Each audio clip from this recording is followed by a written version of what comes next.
stated by Professor Ateek Saab. And I'm right now in the University of Kashmir, serving the director of one of the centers here, likewise the MMTTC. And in fact, whatever little bit of exposure that I have got while teaching leadership and also while myself, discharging the role of a academic leader in the capacity of a dean, head, or likewise the other positions that I have had in the process. Because I personally feel that when it comes to academic leadership by and large should be in fact discussed by the ones who have already had an exposure to academic leadership. Means they have discharged the role as academic leader because they will be in a better position to number one, because drawing on their experiences to share some important experiences with the ones who are to take up the charges as academic leaders.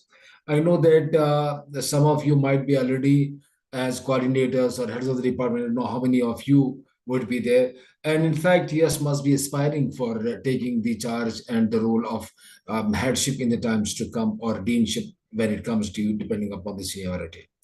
When it comes to the leaders, by and large, there are two, three, we can say, a number of, we can say, erroneous notions or beliefs which are not, I can say, worth keeping, but then they are there, ingrained in us, and we continue with them.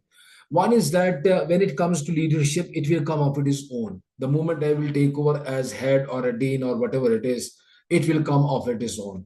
That is pretty difficult. It's not that easy also that it will come up with its own.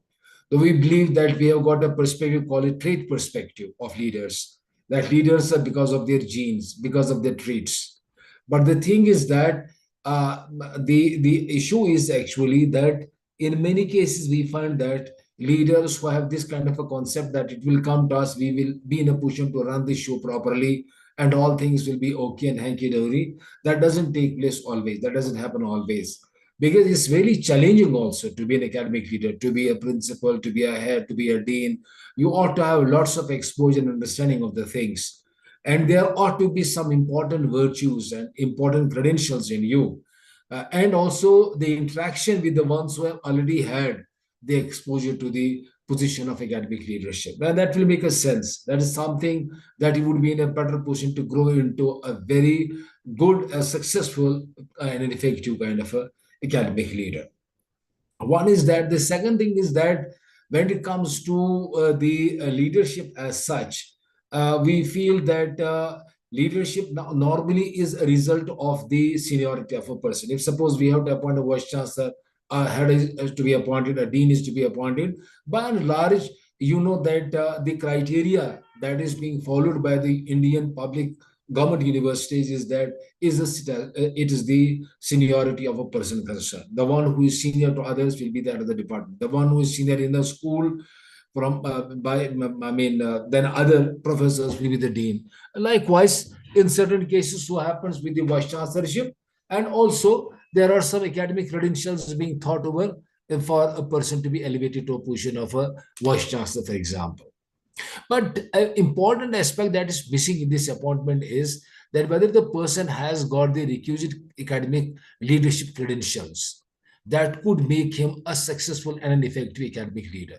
So when we do not focus upon these things, we have got some different criterions on the basis of which we appoint a person as a head or a dean without having a proper understanding of leadership, without having any training for it, because it seems that it will come up with its own, but it does not come up with its own. And it's, I'm sure, the reason that University Grants Commission earlier on, all the MMTTCs were mandated to have programs on different, short-term, long-term, refresher course and all that. But there are some specific programs for academic leadership alone. But all the institutes, all the MMTCs do not. But nowadays, it has been made mandated for all the MMTTCs to have at least 4, likewise mandated, we can say, academic leadership programs for the faculty of the colleges and the university. The idea is that we should give a proper dose or doses to the future leaders in advance, as how you could be successful academic leaders, what ought to be there in you, what credentials need to be there in you that can make you as good academic leaders. It basically draws on 2 important things. One is that The academic leadership draws from, for example, the kind of assumptions that you have. And it draws from the two important theories, the two important studies that have been conducted in USA long ago in 1940s and 60s.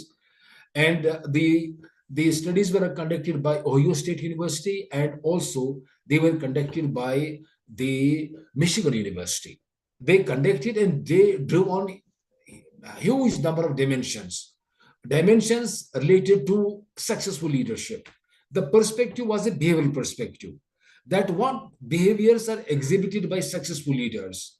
What is very unique in the behaviors of the successful leaders that they become successful. They just try to study that because there was a notion, and that continues still, that leaders are because of their traits. They are because of their traits. But this trait perspective has got some limitations. It is based on some very limited ground. What is that? That only those people could become successful leaders who have those traits. So at the time of selection, we have to look into the traits of the people to make them leaders, to appoint them as suppose vice chancellors, to appoint them as heads of the departments. It's not that easy a job to do. First of all, look at those traits and then to. Second is that we will have a handful of people who will have in genes those traits that can make them successful leaders.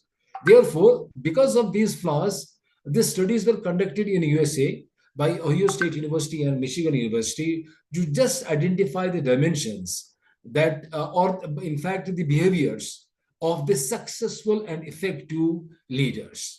What they did, was that they found that the behaviors exhibited by the leaders in successful leaders include initiating structure and consideration by Ohio State University, and Michigan University also identified two important dimensions: employee-oriented leader and a production-oriented leader.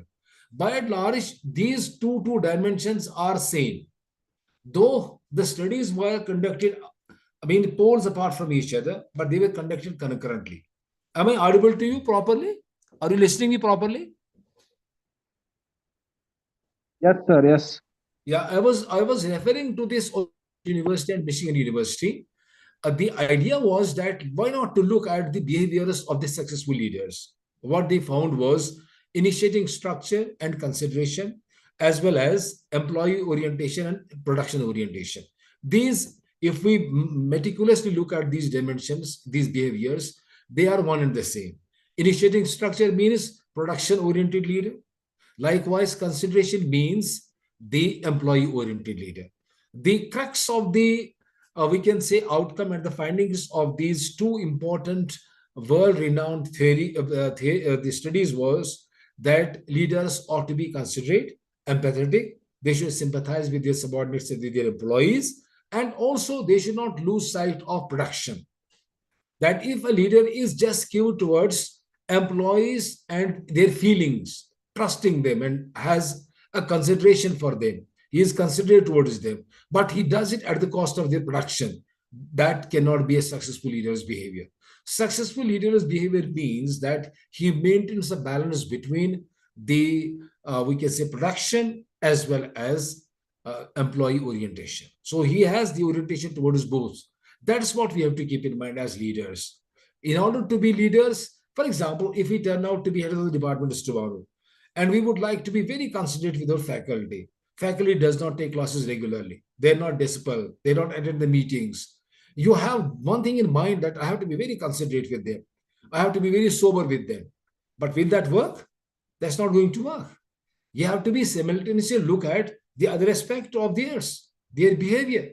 If they are not coming to the meetings, they're not attending engaging the classes on time, they're not fulfilling the other important requirements of a faculty in time, then you have to show your assertiveness as well. So a leader cannot be only employee oriented but not production oriented.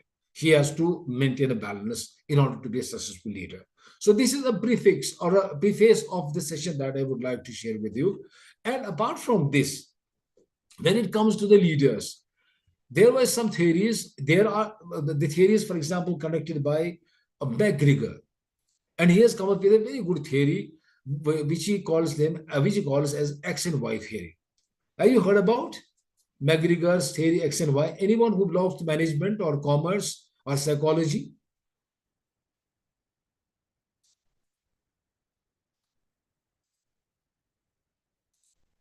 Anyone who belongs to commerce, management, or psychology?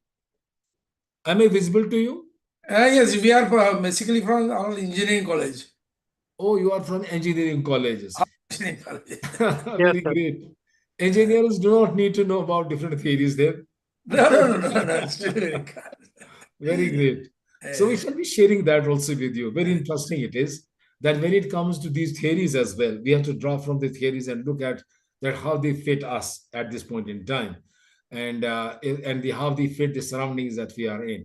For example, theory X and theory Y that was given by McGregor, it talks about the managerial assumptions. Very important for us all as academic leaders, and as such as human beings. Leadership is not just confined to a person being an academic leader or a leader as such.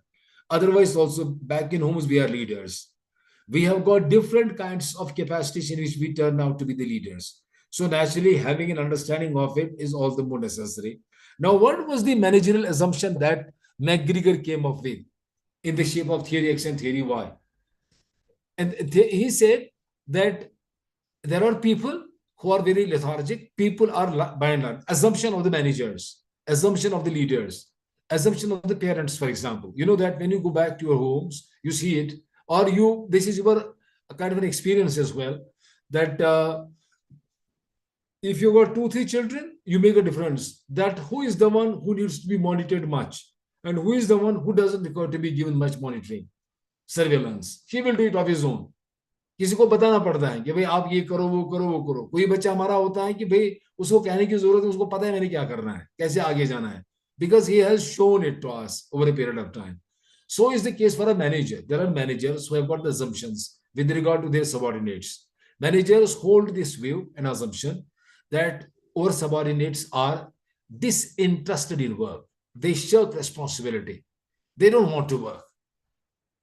So if suppose you have got some employees about whom you think that they are not ready to work of their own, they are not motivated, they shirk responsibility, would your surveillance be very strict or it will be lenient?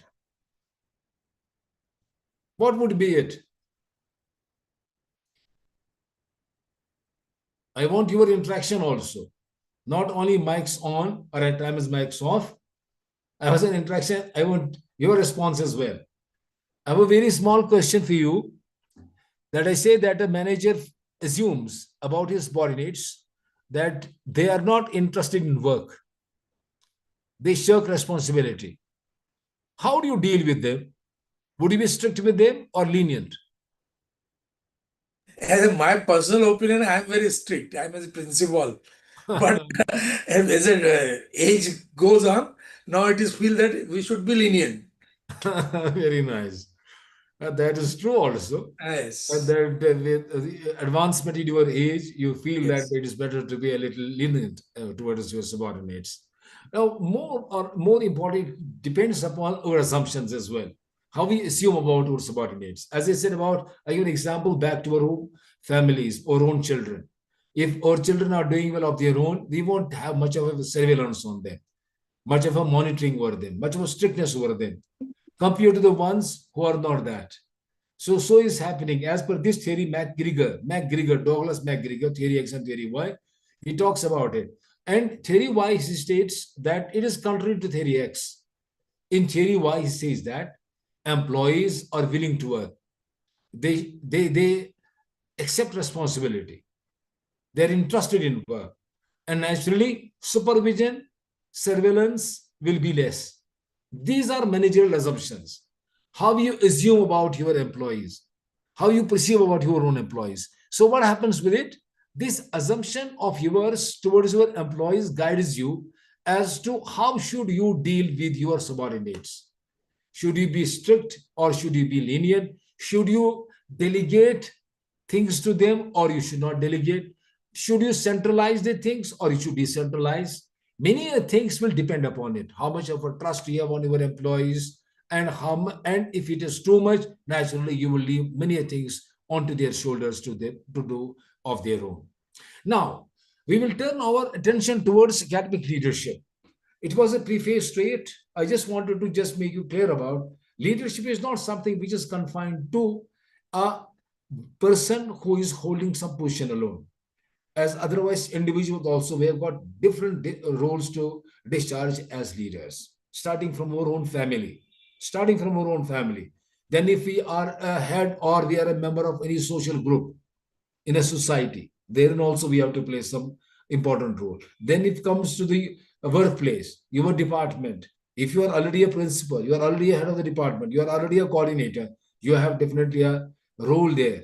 And then if you are a teacher, normally we have got this kind of a misnomer, an illusionist notion that leaders are only those who have got some formal designations. They are the principals, they are the heads of the departments, they are the deans, they are the ones who are the leaders. But that's not the case, especially with regard to with regard to academia or academic institutions. Everyone in our own capacity is a leader, an academic leader. And in fact, the moment we join the profession of teaching, we are academic leaders. We will discuss all that. Now, leadership is something which is academic leadership is basically something which is different from the corporate leadership. In a corporate entity or a business organization, leader's job is always performance, growth. And in many ways, we as faculty members, we as teachers, we as professors, we as heads of the departments feel that's not a role of ours. What performance we have to show. But things are changing and they are changing absolutely fast. You know that we have got huge number of now private institutions around the country, everywhere you have. Likewise, again, we have got some, education institutions, they are starting their, I can say, campuses here in India. So again, that's a kind of a competition that we shall be facing in the times to come. And we cannot have an ostrich kind of a mentality that it is what is going to happen if a private institution is coming into picture.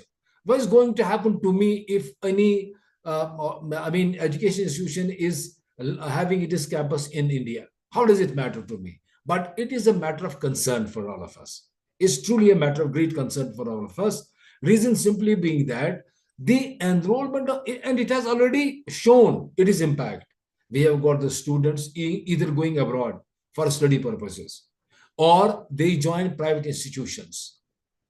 And then as a result of that, the enrollment of students to our government-run universities is gradually but really coming down. I will talk about my own university. I'll talk about my own department, for example. We used to have at least 1,000, 1,200 applicants for 60 seats. And now the number has got reduced to just 90, 70. And what I learned and here is that it is likewise happening in other institutions as well. Things are not moving so smoothly with other government-run education institutions, even including Delhi University. The issue is with them as well. It basically is an awakening call for all of us, provided we listen to that call. And this is the right time. And if we still defer listening to that call, I don't know what kind of a future our government universities will have in the times to come. Surely not that good if it goes this pace. Now, whose responsibility it is? Normally, we would say that what I have to do with it. I am a simple faculty member. What is my role? My role is not that significant. It is the role of a head, it's the role of a dean and others. So when that gives an indication of we are shirking the responsibility, we are doing away and we are avoiding the responsibility. It's on our shoulders. That if it is happening, is definitely going to happen with my institution as well. Every institution is now a kind of a, not in that terminology, a business unit. Not in that terminology, as we have, suppose, banks. You know, there was a time that on the whole, you would just see the profitability of a bank or of a particular organization. You would not mind how each and every department is doing. That was not that big a concern. Since the overall organization is doing fine, the organization is earning profits, that is it. Banks were the same. That overall bank is earning a huge profit, no concern for each and every branch of a bank. But today, things are altogether different. Today, each and every branch of a bank is a business unit. Every branch has to contribute. So if a bank is making 100 crores profit a year, what is your contribution in that particular 100 crores of rupees? Every branch is supposed to showcase its own contribution, its own performance. That is the time we are going to face very soon, when the government expenditure on higher education will gradually come down. There will be other priorities for the government to look after. And every government institution will be asked to create and generate funds of its own. And that is happening. That is happening. The huge amount of budget that the UGC would siphon off for various universities is gradually coming down. And you have these NAC and other kinds of evaluating agencies, assessment agencies. The primary objective is that once we know about the grading of the college or a university, the college or a university will be accordingly funded by University Grants Commission. So it means that if the institution is not showing performance, is going to face the financial problems in the times to come. And there comes a point that if railways will not do good, they will not earn profits, its X will fall on each and every employee with the passage of time. It is happening with the various public sector undertakings. Nobody can just be oblivious to these kinds of developments that are taking place in our surroundings. We cannot say that it is happening with railways. This is happening with Indian Airlines. It used to happen with Indian Airlines. It used to happen with Jet Airways. It used to happen with that, with that. No, it is definitely and very likely going to happen with us as well. It's a matter of time only. Why? Because students will turn over their backs onto our universities, for we will not have the relevant, genuine, marketable courses available for them. There will be the private institutions. And when the government will not fund the government institutions, we will have to generate funds. How would we generate the funds? We're not doing any business. We have got the students taking fee from them. If you'll be charging the same amount of fee to the students as the private institutions are taking, but they are providing the relevant market-oriented courses, and you are not offering such courses, will students come to us or they will go to those private institutions? Surely they will turn their faces towards private and backs toward the government institutions. What does actually it entail? The point is basically that this, as I said, is an awakening call, and this is a call which indicates that we shall have to mend our approach, our mindset. Leadership is a mindset. Leadership is an understanding. How you view the things, how you foresee them, how visionary you are. More visionary you are, more leadership qualities you have. You are dubbed as a good leader the moment you have got a vision. If you don't have a vision, you are a simple manager. You are a routine person. Your job is just running the affairs of the institution. Exams shall be on time, syllabus shall be completed on time. If that is the mantra of the principal, if that is the mindset of a vice chancellor of a university of the institution, then it would mean that he is just managing. He is not visionary. He doesn't have an understanding of where the institution will be after 5 years, 10 years, 20 years, where the educational landscape is heading towards. And if he is not or she is not well versed and awakened at this point in time, then surely he's in a big slumber. And that's why I'm saying that when it comes to the leadership, it's a mindset, it's a visionary understanding of what is going to happen in the times to come and how I am preparing at this point in time for that future. That's going to be very problematic and very challenging for my institution if I am not mending the way the time demands me to mend. That's very important. So here comes the role of the vice chancellor as an academic leader. Here comes the role of a dean academics affairs as an academic leader. Here comes the role of a registrar, the controller, all heads of the departments, all deans, and if we talk about the universities, every faculty member, because X is not going to fall on vice chancellor alone. Dean academics, registrar, controller, head, on everybody. Everybody has to be very sensitive to the development that's going to take place. And that's why I'm saying that leadership is a mindset attitude, the kind of mindset you have at this point in time. And it is being created. It will not again come up with its own. Some have more of a responsibility, some might have a little less, but some have got more responsibility towards it. Like the Vice Chancellor. Vice Chancellor has got a say. Vice Chancellor has got some authority as well.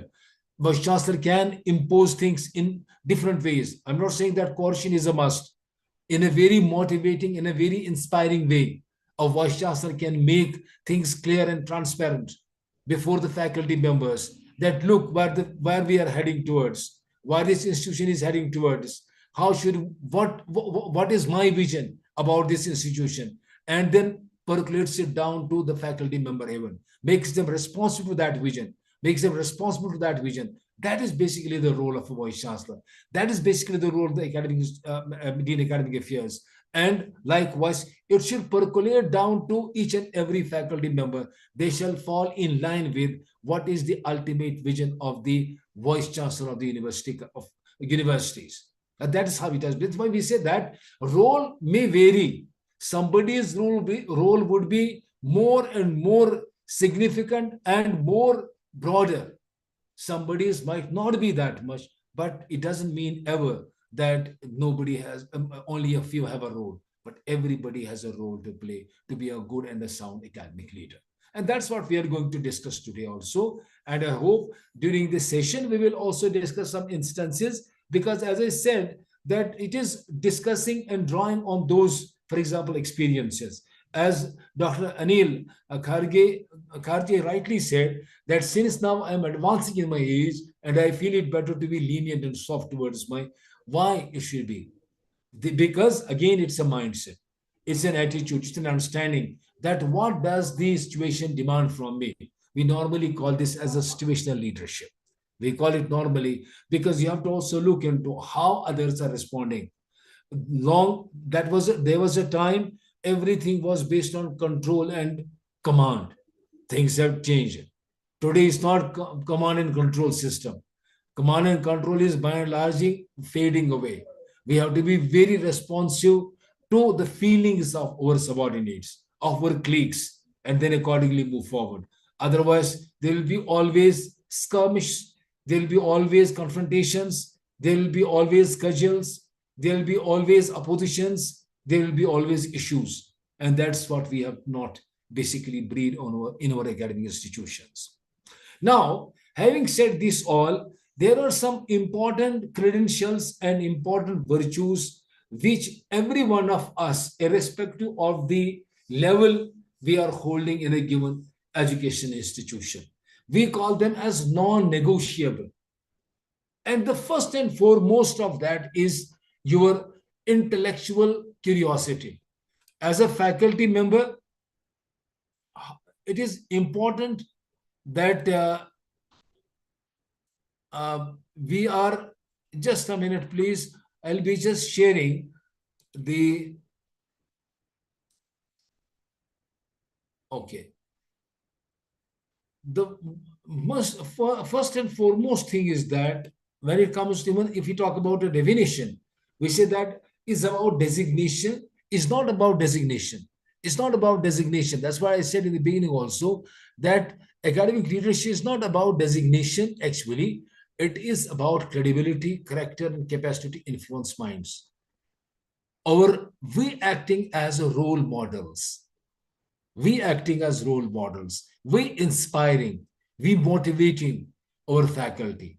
I give a very small example to you. If as a head of the department, I would bunk classes, I would not take classes regularly, because in academic institutions you have to, or else you have a rule, or else if I daily come very late and leave very early, will I have any moral authority to say my faculty members to be here on time and to leave on time? A head of the department will lose definitely that. He has to act as a model. Model means that he does it first and then others will follow, surely. So he has to be himself very inspiring. He has to be very mentally sound, balanced, emotionally balanced and very sound. He has to tolerate many things. then only can he give the sermons to his followers to be likewise. So we say that it's not about designation, it's about your credibility, how people take you, how credible you are, how I can say a man of integrity you are, what kind of a character you have, and a capacity to influence minds. Whom you have to influence? You have to influence your colleagues, you have to influence your students.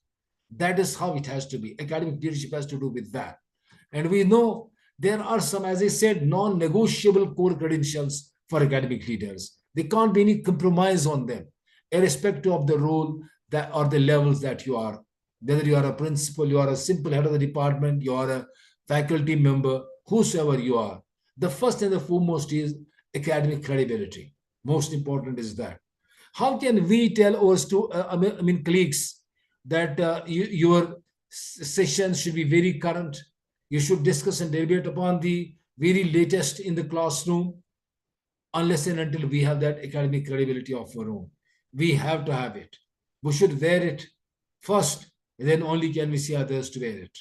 Academic credibility, scholarly legitimacy. Why? Because the first and the foremost responsibility of ours is teaching. We are first the teachers. We join academic institutions as teachers. So naturally, we shall have to have a sound and strong academic leadership, a credibility that will make sense, that will inspire others. Then likewise, we talk about ethical integrity, being men of characters. We have to depict that. Always we have to depict it. How we conduct ourselves, how we deal with others, how we can say discriminatory we are, and how non-discriminatory we are. For example, in certain cases, allowing some faculty members, deputing them for some programs, while as not allowing and deputing others, without making any mechanism for it. We are not transparent. Moral and ethical integrity is all the more necessary. Likewise, commitment to the students and learning. Again, our first and foremost responsibility is our students. We have always to depict that. Collegiate respect and peer acceptance. Unfortunately, it is fading away. We don't have a respect for our colleagues. We have got always a kind of a misnomer or a notion that who is he? Who cares for him? Whom? The respect that we should have for our colleagues, or I can say peers, is all the more necessary. Because we belong to a very dignified class as a faculty. And we have to show that dignified approach in our dealings with our own colleagues, with our own subordinates. We cannot shut our eyes on from that. Likewise, emotional maturity and self-regulation, very highly important.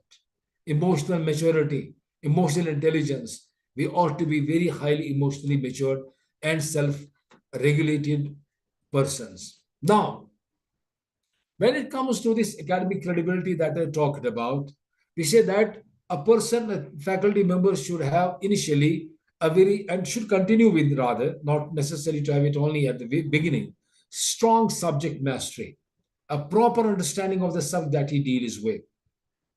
That is what will make you a very sensible, that is what will make you a very applauded and respectful faculty member.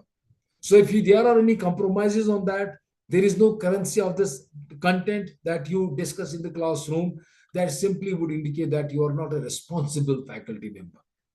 Then likewise, it should be recognized. You should be recognized as a teaching expert. You have to have that competence, and you have to show that competence as well with the students and with the colleagues as well. Above all, being a faculty member, you can never be oblivious to your responsibility towards research, and especially a research which is socially relevant, which is related to the socially relevant issues. For example, I give an example to you about the students' enrollment, coming down. What could be the possible reasons?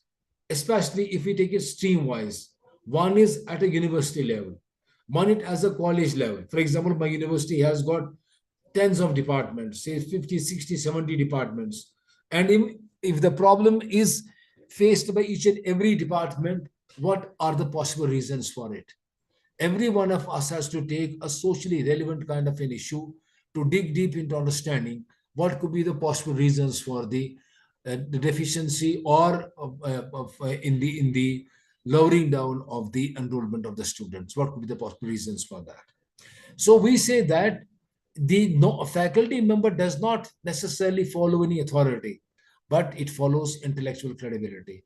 Just see to it, those faculty members who are intellectually very strong, intellectually very credible, they are well respected, well honored, not only by their colleagues, but by their students as well. Everybody has got a respect and regard for a faculty member who has that intellectual credibility. So our focus, especially when in the infancy of our careers, every time rather, I must say, but has to be necessarily on the intellectual credibility. We have to have a look on it. Likewise, ethical integrity, fairness in evaluation and promotions, transparency in decisions, evaluation. You know that my university follows a particular mechanism. You know that normally it happens that teacher feels that I am unchallengeable. Suppose if I have evaluated the copies, the answer scripts of the students, that is final. There can't be any challenge to it. There was a time, and I must tell you, our own times, whatever marks we would we would get in our different courses, that was deemed to be final. That were considered to be final. We would not cross question it. But things are changing. You know that we a, have to have a very transparent system in this regard. I will just citing example of my own university. That what happens here is that there is a 3-4 tier appeal system for a student. Suppose if I have evaluated the answer scripts of the students and they get uploaded on the, we can say, AMS of the university, students get to know about the marks that they have got. And they have a right to appeal before a teacher concerned, given the time that he gives to them, 3-4 days, that if the students have got any kind of objections to the marks that they have got, they have every right to appeal before the teacher concerned. They will go to the teacher concerned. And if a student is not convinced because the teacher is not enhancing the marks, he is hell-bent at the marks that he has given to the student, he feels that they are final. He has his own perspective, his own way. Student is trying to convince him. For example, in this particular question, I got to have this number of marks. And if he is not convinced, he can go to the head of the department. He can appeal before the head. If again he is not convinced there, he can go to the dean of the school. And finally, he can even go to the dean academic affairs of the university, where he can knock the doors, requesting him to have a revisit to the marks given to him by a particular teacher. Means what is essential and important is to have a very transparent system. Likewise, for example, when it comes to deputation of faculty members, you see that it happens. It is something which is happening very routinely. The ones we have got a bit of an influence, a bit of a power, they are the ones who are able to have deputations to various places for attending conferences, workshops, and all that. There's a huge discrimination taking place again in the academic institutions. That has to do away with. It seems to be a very trivial kind of an issue, but very trivial issues, they boil up and they can create any kind of a problem. Any sort of a discrimination in any given institution, be it academic or otherwise, will surely result in a big problem. But we normally don't pay, our attention towards these things. We feel that it is something which will pass within a couple of days. It will fade away. It's not going to happen. Something, you give a chance to somebody to nurse a grudge against this system, to nurse a grudge against you as the head of the department, to nurse a grudge against you as a principal. That's what we have to be very careful about, or about your colleague. So always be careful about that thing. Likewise, when it comes to commitment to the students, again, we have to be very much student-centric, not file-centric. Keep in mind the learning outcomes of the courses that you are teaching. Protection of academic standards. It is you as a teacher who has to maintain the academic standard of the subject that you're dealing with, of the department that you're dealing with. You have to do it. You have to discharge it. Nobody else has come from outside.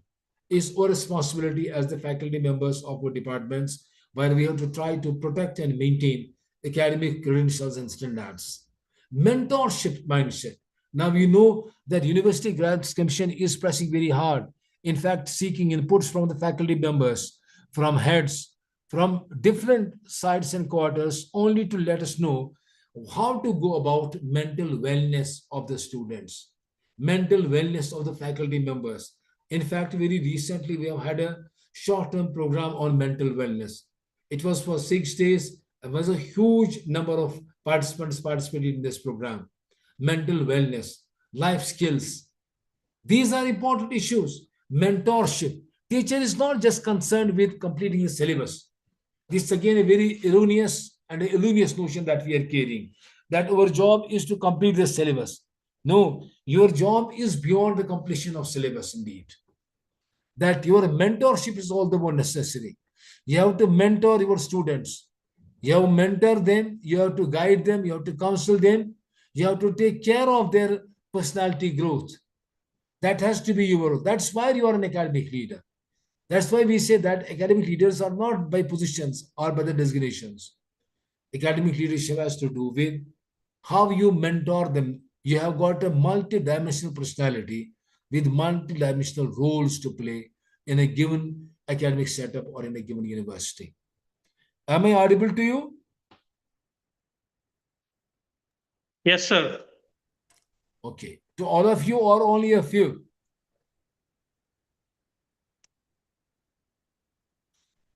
Everybody? Fine. Yes, sir. Yes. Yes, sir. Okay. I thought that your, because on the camera, I don't see much of the participants, so that people have got disappeared. But anyways, we carry on, because on one side is an advantage with the online programs, but on the other side, again, we have got some disadvantages with the online programs. You at times feel that you are speaking to a monitor, you are speaking to a screen. But then if you've got the visuals of the participants on the other side, it gives a kind of a solace that there are people who are listening to you.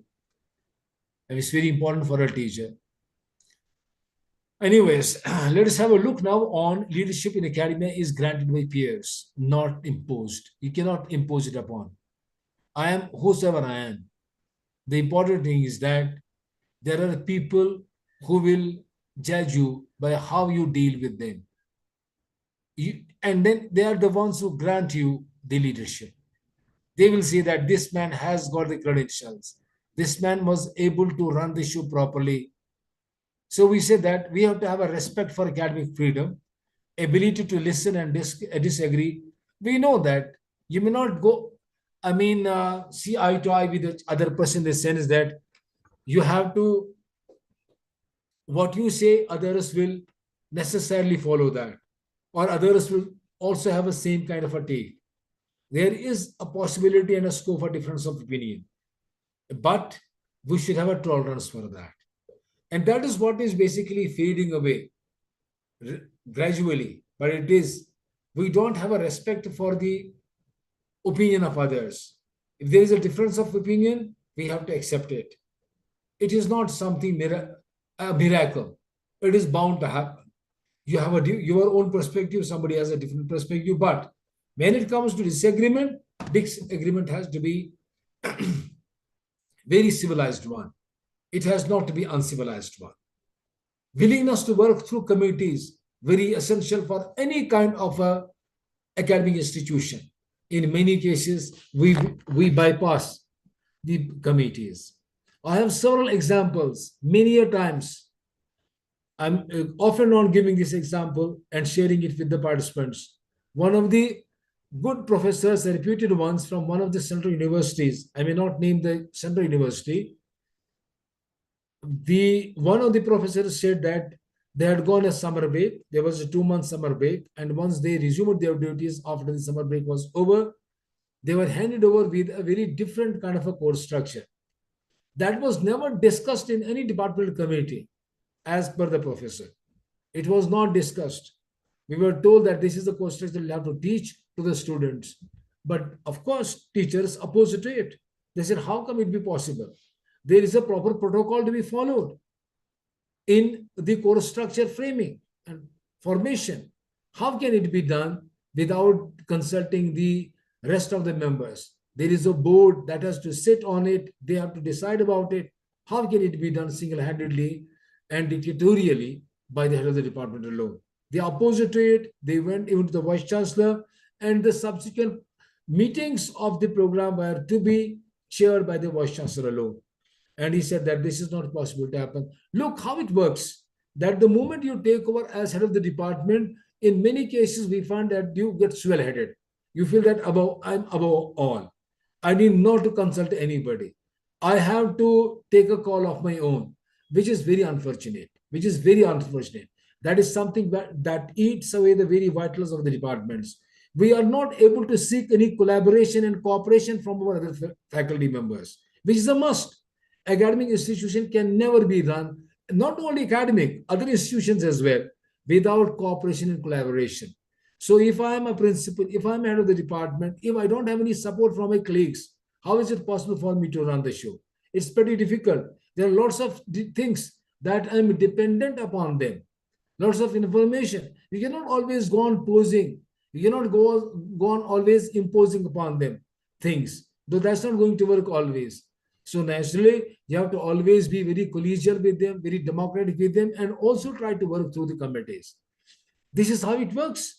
And this, I have observed it myself. That's why I'm saying that when it comes to academic leadership, if you have got some experiences, you share with others. So the ones who will take over in the times to come, they may feel at this point in time, it's not that difficult to deal, that if I'm the head, if I am a principal, if I am a vice chancellor, if I am anybody, I have some sole authority. I can take a call of my own. But that's not the way it can work. That is simply being haughty and simply being arrogant. Once you are on a role of a leadership, you have to always keep in mind others' feelings, aspirations. Trust them. Create a system where you're trusting the other people. And that's how you can, basically be a successful one. We are discussing how you can become a very successful leader. It is impossible that if you've got only a command and control kind of a mechanism in your mindset.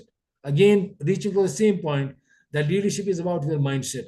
How you think that I can extract work from my subordinates. Now, if you feel that it is a command and control system, you know that if it is a university system, then in the university system, you have the promotions of the faculty members. If they are still professors and you are heading the department, they know that for our resource professorship or for scale 1 and 2, head of the department will be there. His opinion will matter in the selection committee. So they might have their wings quite shut. They will be just as meek as a lamb. But there are senior members also in the department. They are not the ones whom you can just go on dictating. But that will work for some time alone. That's not going to work all the times. And then in a system that we work in, academic institutions, we're not working in some corporate entity in an organization. While if I am a manager, I will be elevated to a next higher position. I will not work under any other person in the same department. It's impossible. Does it happen? Suppose there is a manager in a bank. Manager in a bank, he has got, suppose, 20 subordinates. They are working under him. He will be elevated to a next higher position and he will be transferred maybe to some other bank, to some other branch for a higher position, or maybe a same manager. But it is impossible that he would be in the same department and he would not be the manager there, which is not the case in university system, for example. If we have a head of the department, he is head of the department for 3 years. After 3 years, he has to step down. Somebody else has to take over as head of the department. He is his colleague only. So the point is that we live in a very collegial, and we have to live in a very collegial system where we have to always have a space for it that tomorrow, if today I am ahead, tomorrow I won't be. I will be a simple faculty member.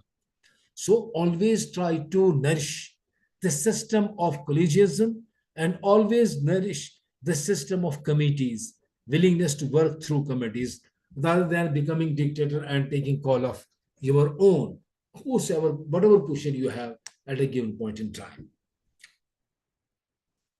Then likewise, again comes the same point of egocentric.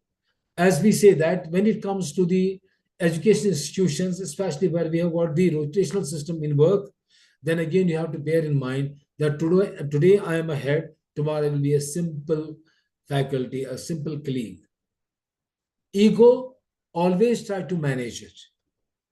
Otherwise, we shall be just in a vicious circle where if I keep an ego, I keep an attitude towards my colleagues, they will reciprocate it tomorrow. And if that is the case, then it is not going to break anywhere. It will continue. So you will only leave a legacy of having an attitude, having arrogance and haughtiness. And if it is so, it will continue. It will be a culture of the department concerned. How cultures are basically built, how cultures are created. It is we people, as has the departments. Any role that we have, we create that sort of a kind of a culture in our departments, etc. Handling dissent without retaliation. Again, bear this in mind that it's not possible that everything that you do will be acceptable to others. Every decision that you want to take will be acceptable to others. Every opinion that you give in a meeting will be acceptable to others. There is every possibility of a dissent, but dissent has to be always without any retaliation. But does it happen? We have to just, I can say, introspect over it. So this is something which I talked about is general for all different teachers, irrespective of the role that they have, whether they are heads, dean, or whatever it is. But now let us come to a very important point, which is actually a role-wise.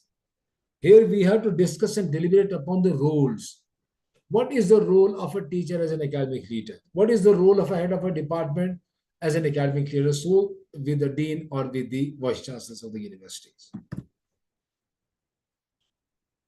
As I said, that most faculty unconsciously believes that leadership begins when I become a HOD or a principal.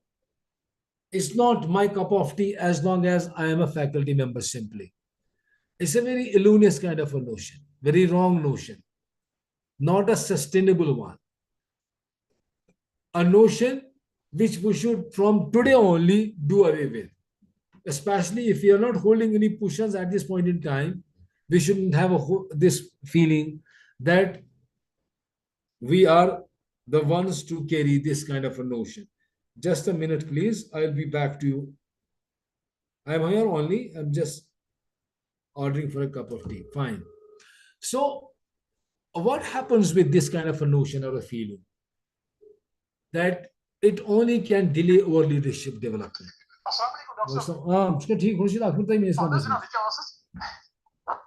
So we say that it will only delay our leadership. You be always at it that I have a role of an academic leader.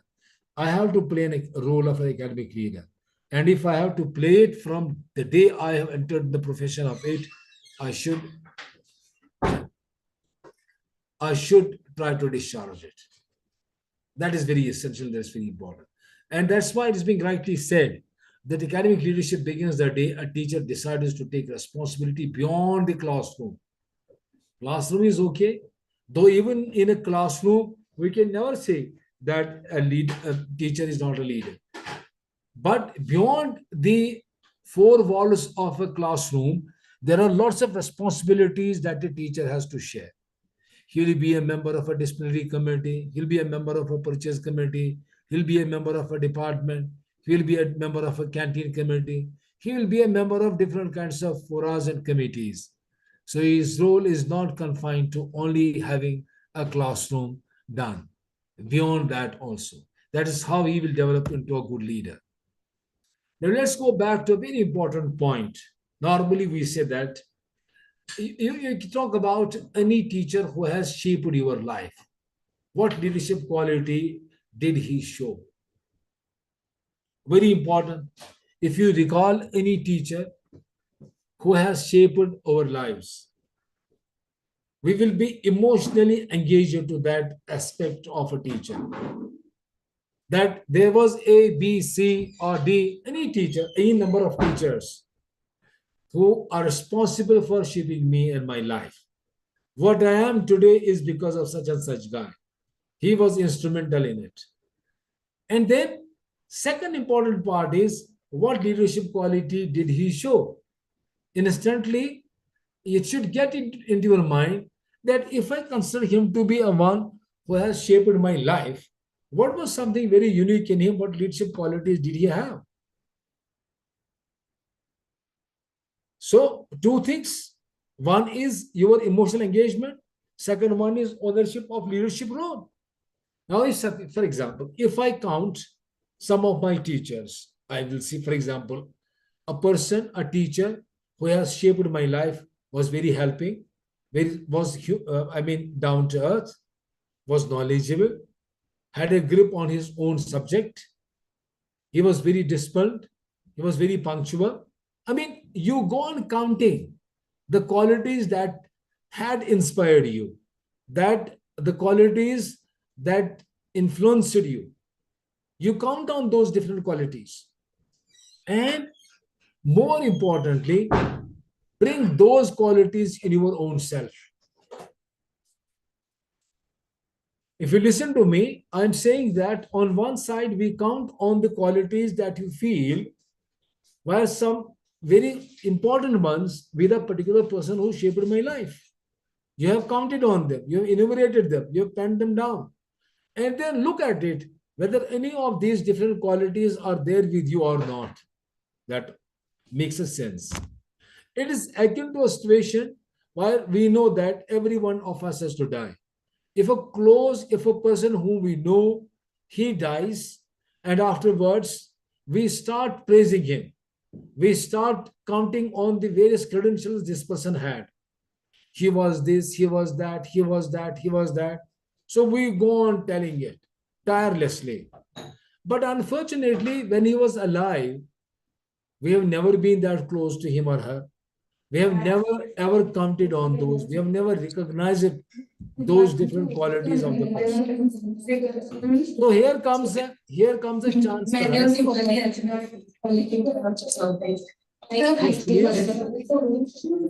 Somebody has his Manisha Narkade madam, unmute kara.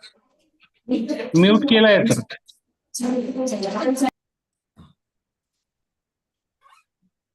So we say that we have got many a times a situation where we praise a person after he is gone. Yes. Yes. सच्ची ना? तो सुनो. Okay, sorry. So we say that when it comes to these rules, so you go back to a situation where you think about the person who has shaped you.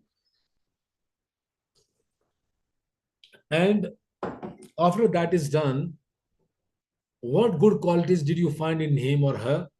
And how many of those qualities are in you?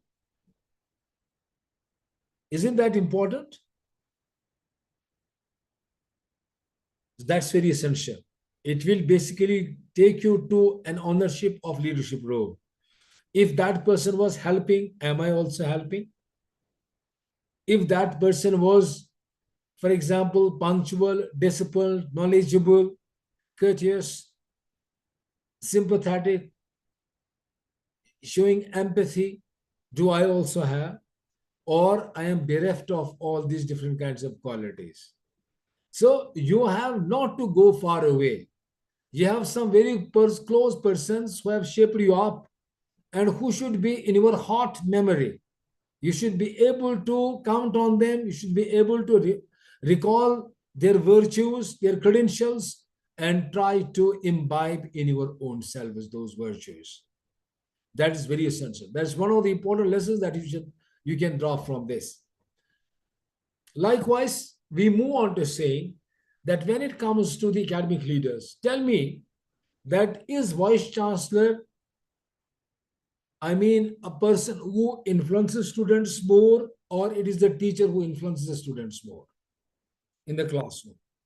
Who does influence the students? Teacher. Always a teacher. We can never say a Vice Chancellor. We can never even say a principal. Maybe there are some activities, functions, wherein the teachers, for example, picture comes on the social media, or they're also in that gathering. Otherwise, it's always a teacher who goes to the class regularly, and he is the one who exhibits that and has to actually exhibit that influence on the students.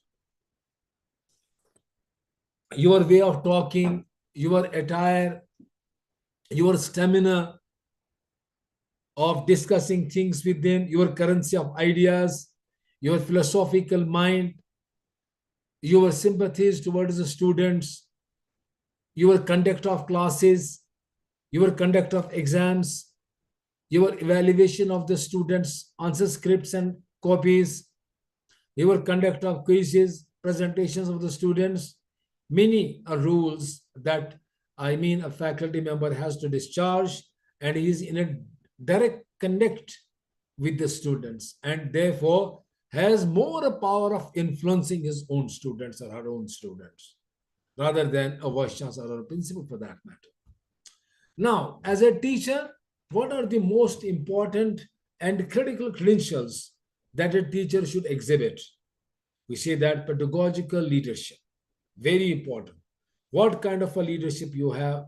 Pedagogical leader, how you teach. That's what I'm talking about. Teaching, conducting exams, presentations of the students, conducting yourself. That's important. How you start, for example, the day. Do you give students information ahead of the class that session will be on this or that? Or you just go that time, that point in time, you announce it before the students that today we are going to discuss on this particular issue. And then how you start with, is there a brainstorming session that you conduct initially while conducting the class, starting the class? How do you do it? What is your pedagogical leadership? And how does it actually inspire a learner? Does it really inspire a learner? Do students follow it properly? Do next time students come prepared? Or do you recapitulate yesterday's session for a few minutes? Do you ask students to stand up and discuss what we discussed yesterday just for 3 minutes, 2 minutes? That's how you can recharge your students. You have a scope as an academic leader to handle the classes in the most effective and efficient manner you can think about. The ball lies in your court. You have to basically do it. Likewise, subject mastery. How much of subject mastery you have? I said you in the beginning also, how much of know-how you have of the subject that you deal with? How much ethical role modeling you display? How much of student mentorship? How do you mentor your students? How you mentor them? And likewise, how much of intellectual curiosity you have? Again, how much intellectual, philosophical, discussing issues with the students you are able to doing them? Well, how much you have all that? That's very essential. That's very important indeed. Because teachers lead the deepest layer of the institution, the classroom.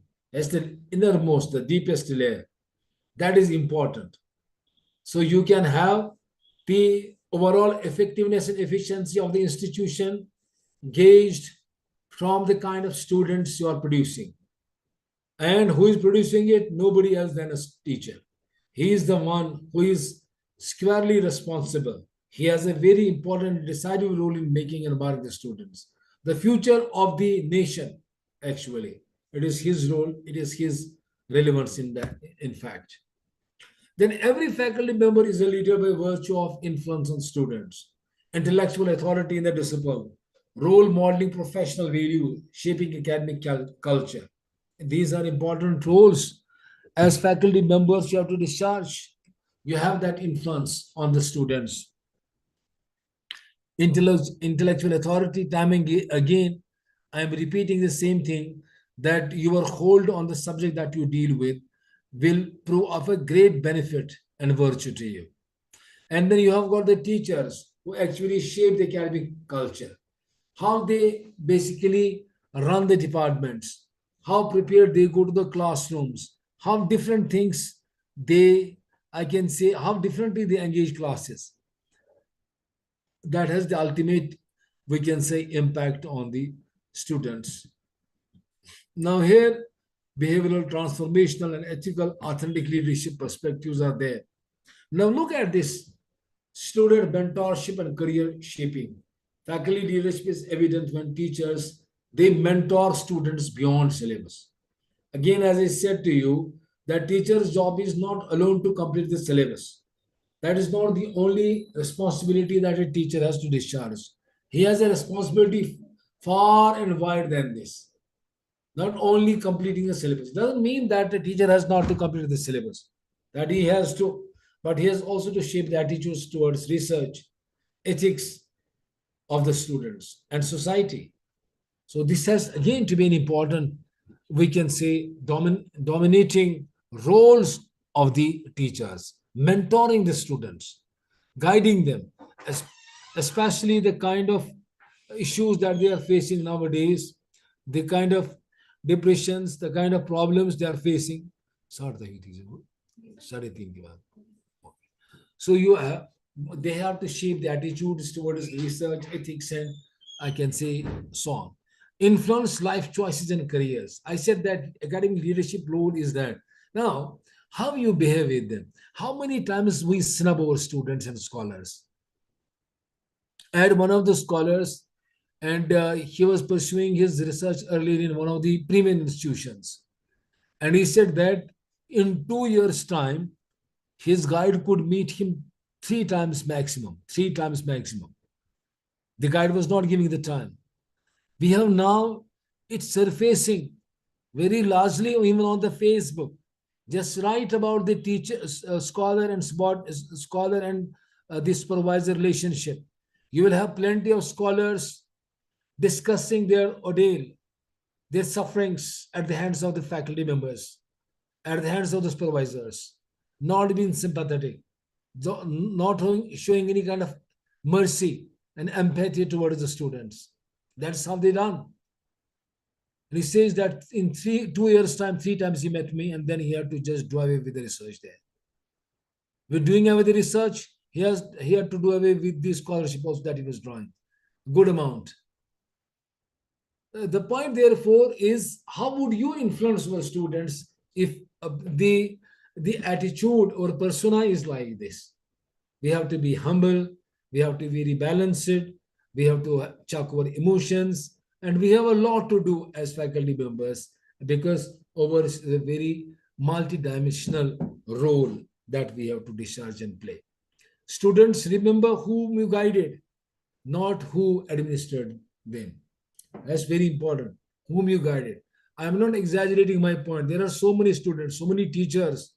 Very recently, we heard about one of the teachers, I don't know, from Uttarakhand or from Madhya Pradesh or from Jharkhand, some places, that the principal of the college, he bore the expenses of almost 20 students, and that too,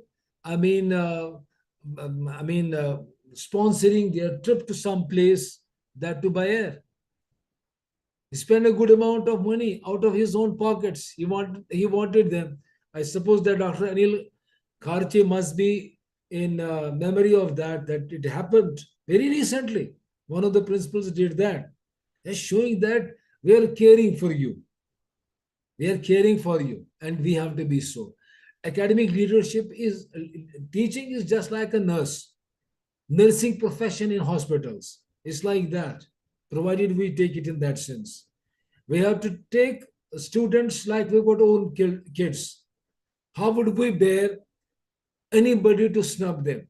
How would we bear that our children should be challenged unnecessarily or they should be put to sufferings by others in different colleges or in the schools by the principals or by, for example, the faculty members? We would not normally in genuine grounds. If in genuine grounds, it's not an issue. That's not even a suffering for a student. If he is on genuine grounds being, I can say, set right by a teacher, not an issue at all. So how can we and how should we do it with our students? We shall also have that in mind. Why should we unnecessarily drag the students to a wall? Doesn't that happen? You have got so many such, especially when it comes to what is called the student scholar superior supervisor relationships. A teacher feels that I am his boss now. Everything I command him or her, he has to do that. And I'm sure a lot of conscious, I can say, scholars might be just doing away with the research while considering, while looking at how these scholars are at times dealt by their supervisors. Students do remember who you guided and how you guided him or her. This is how things should happen. Now, faculty as change agents. I've been telling you that when it comes to the policies, there must be very lofty policies, very great policies, well documented. But ultimately, it is the faculty that basically that determines the success or otherwise of those policies, because they have to be implemented in the classrooms, in the colleges. They have to be implemented by them. Again, a vice chancellor will not come himself or herself to implement it, or any other administrator will not come and get it implemented. It basically lies in the heart and mind of the teacher concerned, the faculty concerned, when it comes to the implementation of the policies. All these NEP 2020 reforms will not of its own be implemented. We have to understand what does that implementation mean. First, knowing it well, grasping it well, understanding it well, then only can we implement it. Likewise, CBCS implementation, choice-based credit system. Again, implementing it properly would mean that we have a proper know of it and then go on. So is the case with outcome-based education, digital transformation. So we say that all different policies would succeed only in classrooms, labs, and evaluation rooms. Now we know that that there are issues when it comes to the I can say teachers. Not all faculty choose to lead. Common inhibitors are always there. For example, fear of additional responsibility. Again, that part I discussed in the beginning. McGregor's McGregor's theory X and theory Y. McGregor talked about some of the people, subordinates, followers, shirking responsibility. So is the case. I do remember in my own university, one of the heads of the department, one of the professors, not a head of the department, because he didn't take over as head of the department. He always said that, oh, it's a Herculean task, it's very challenging, or it is just boring and responsible. Why shall I take up the additional responsibility? There's a fear of additional responsibility. Then there is a political climate that also plays a role. Then a culture which is seniority-based cultures, that only the senior people can take over the academic roles, designations, the rest do not have to. That again hinders the, I can say, or that creates an inhibition in the minds of the people. The first thing, for example, if you have to develop a faculty as a leader, is trust-based autonomy. Trust-based autonomy. You give an autonomy, but that should be based on trust. You should create that trust and create academic freedom with accountability. Very important. I have one example in my mind. I remember in 2011, we have had a NAC visit here in the University of Kashmir. And the chairman of that particular NAC peer team was one of the vice chancellors, because always it is headed by the vice chancellor, the directors of the institutes. So he was a vice chancellor of one of the universities in Hyderabad, and he shared here. What did he share? He shared that when he took over as a vice chancellor of a university, he sought the resumes from various faculty members and also interacted with the faculty members in order to see who amongst them have got the academic leadership interest in order to develop them as academic leaders. And finally, he said that since he was here in Srinagar, he said after 2 to 3 months, my university also is going to have an NAC visit, but I'm relieved. I don't have any issues and problems because I have already a team. That I have already identified a team, and that team is already taking care of every aspect of my university, so that I don't mind to have a NAC visit in the times to come, and I'm myself not present there because I've already created a team.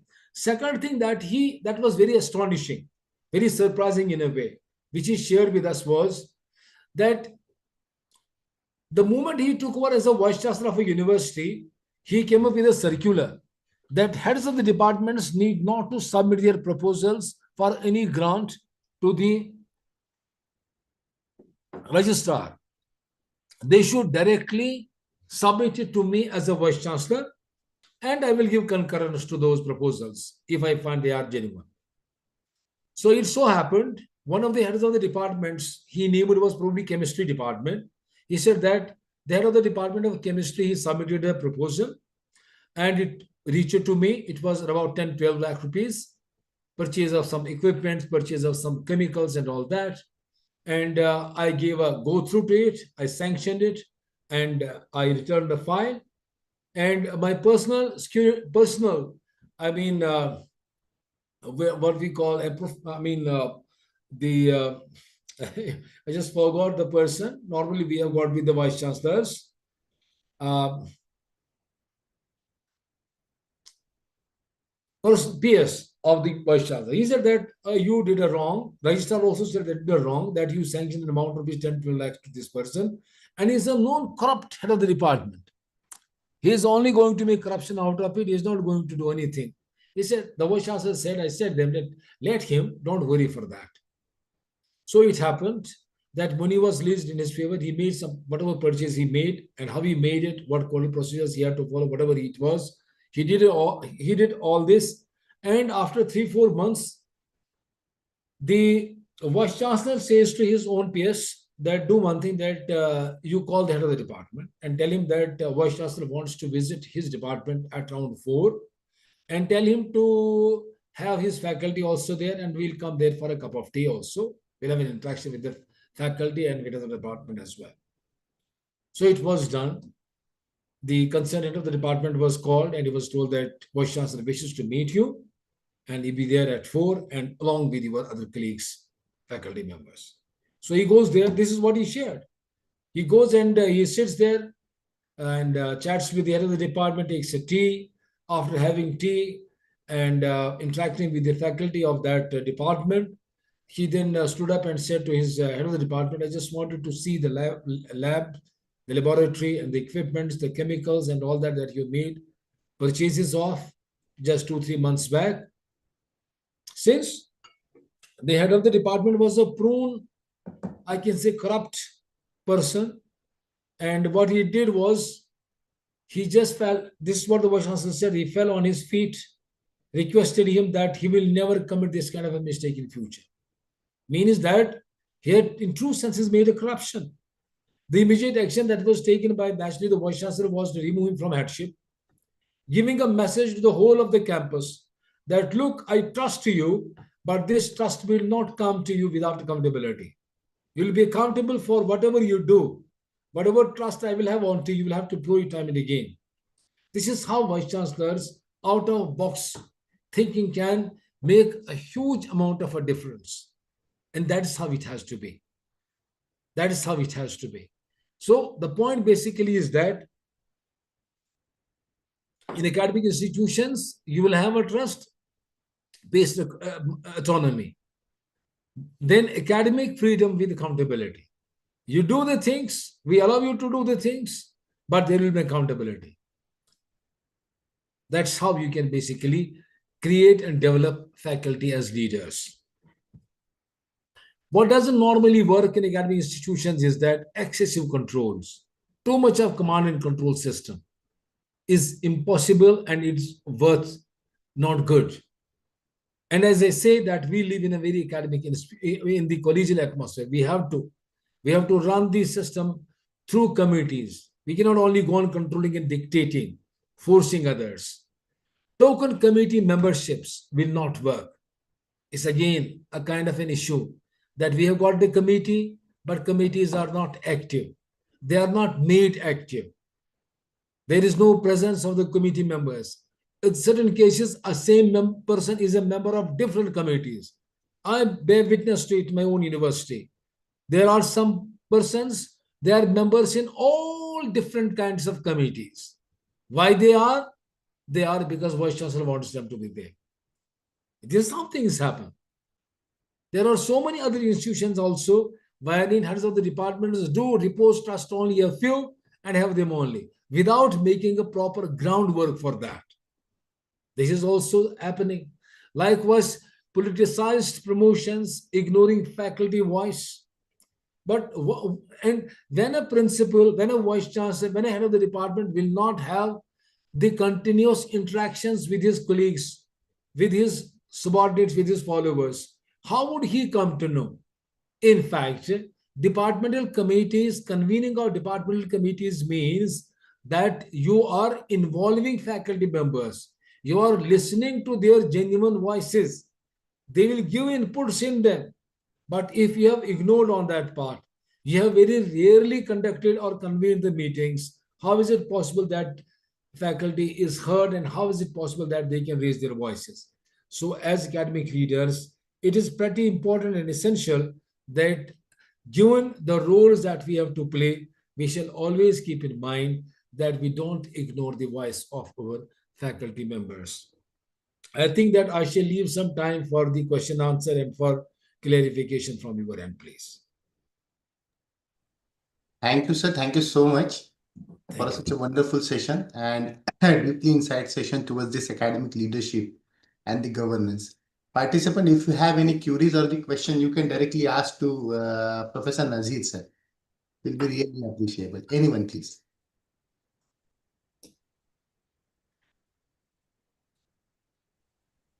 So nowadays students are very reluctant to attend the classes.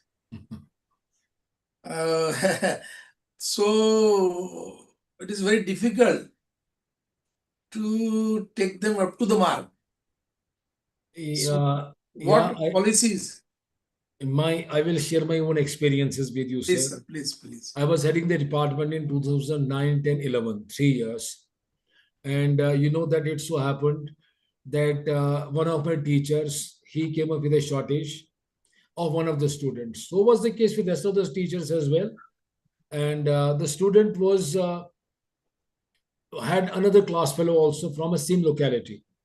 They used to come to the department together. They would leave together. And when one would not come, the other would also not come. This was a routine kind of a thing that they would say that we have had. But then ultimately what happened, at the time of this, when the head of the, I as head of the department asked for the shortage list of the students, and this particular faculty member shows a particular student who were from the same locality, one falling short of attendance, the other one not falling short of attendance. And the other, this student approached me, sir, we know that we are from same place, same location, we come together.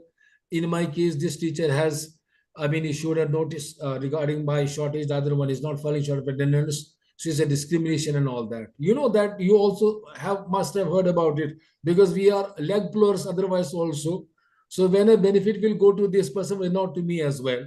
Yes. He came to me and she just pleaded for it, said that I can't help it because the teacher has come up with the shortage and attendance is lying with him or her.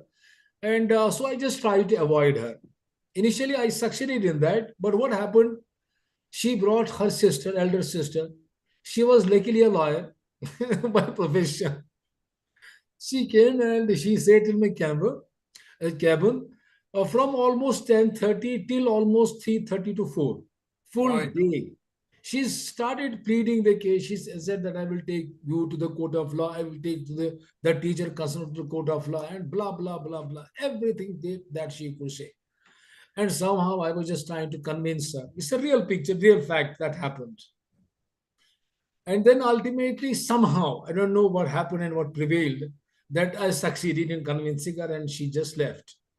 After almost 4 or 5 hours. And after she left, it struck my mind that the faculty concerned has had a foolproof system of attendance. So a faculty member could tamper with the attendance of the student if that student was not of liking. So he came up with a shortage, and with this student, not with the other one. I have to do something about it. I convened a departmental committee meeting, and I decided in that what shall we do now in future is that every month a faculty member will submit a attendance statement. First, he will get it displayed on the notice board by the 5th of every month. And then he will, and if the student has got any kind of a discrepancy, if he feels that I was present on such and such date, but the teacher concerned has kept me absent, he will go with the proof and get the things corrected. I said that this will be done. And then by every 10th of the month, this particular statement has to be submitted to me as head of the department out of the academic counselor. It should come to me through an academic counselor. Alhamdulillah, it worked well. It worked so well that believe me as a gentleman, I did not allow any student to appear in the examination if he was falling short of attendance. So much so, one of the students living in my vicinity, his name is Mudassir, living in my close vicinity, he also fell short of attendance in my own subject as well as in some others as well. He even went to the court of law. A lawyer called me from the court that, sir, you are abstaining my client from appearing in the examination. I said that there is a given rule. He has to be present at least 65%. 75% is a must, but then if he has got any kind of exigencies, then there is a provision under rules that a head can condone 5% and 5% can be condoned by the, just a minute, please. I have to attend a very important call. Just a minute. Hello?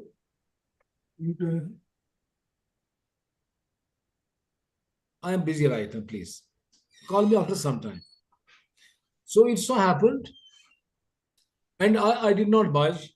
I said that, and then, of course, I mean, he had to face a shortage. She could not appear in the examination. I'm talking about that student.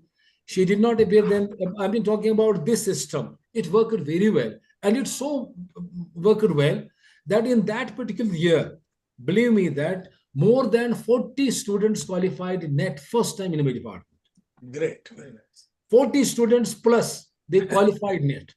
Very nice. And I tell you, I think that maybe 2-3 students, barring 2-3 students, rest of all of them are assistant professors right now in various colleges of the Valley. I'm giving an example. And very recently, my worthy one of the mentors and teachers from City University of Kashmir, his name is Professor Abdul Ghani. He retired from active services from Central University of Kashmir. Then he was taken by one of the private colleges, Iqbal Institute of Technology and Management, as a director of that college. They too had the same problem. The problem was with the students not showing up in the classes. And when I was also a dean, they would come to me, said students are not coming, they are bunking the classes, we don't have any ways to just control them and blah, blah, blah. But this man went there, Professor Abdul Ghani. Very recently, one of my colleagues shared with me that the admission in this particular college has gone to 100%. 100%. Because of only attendance. Because this director did not allow a student to appear in the examination. He said, come what may, I'm not going to.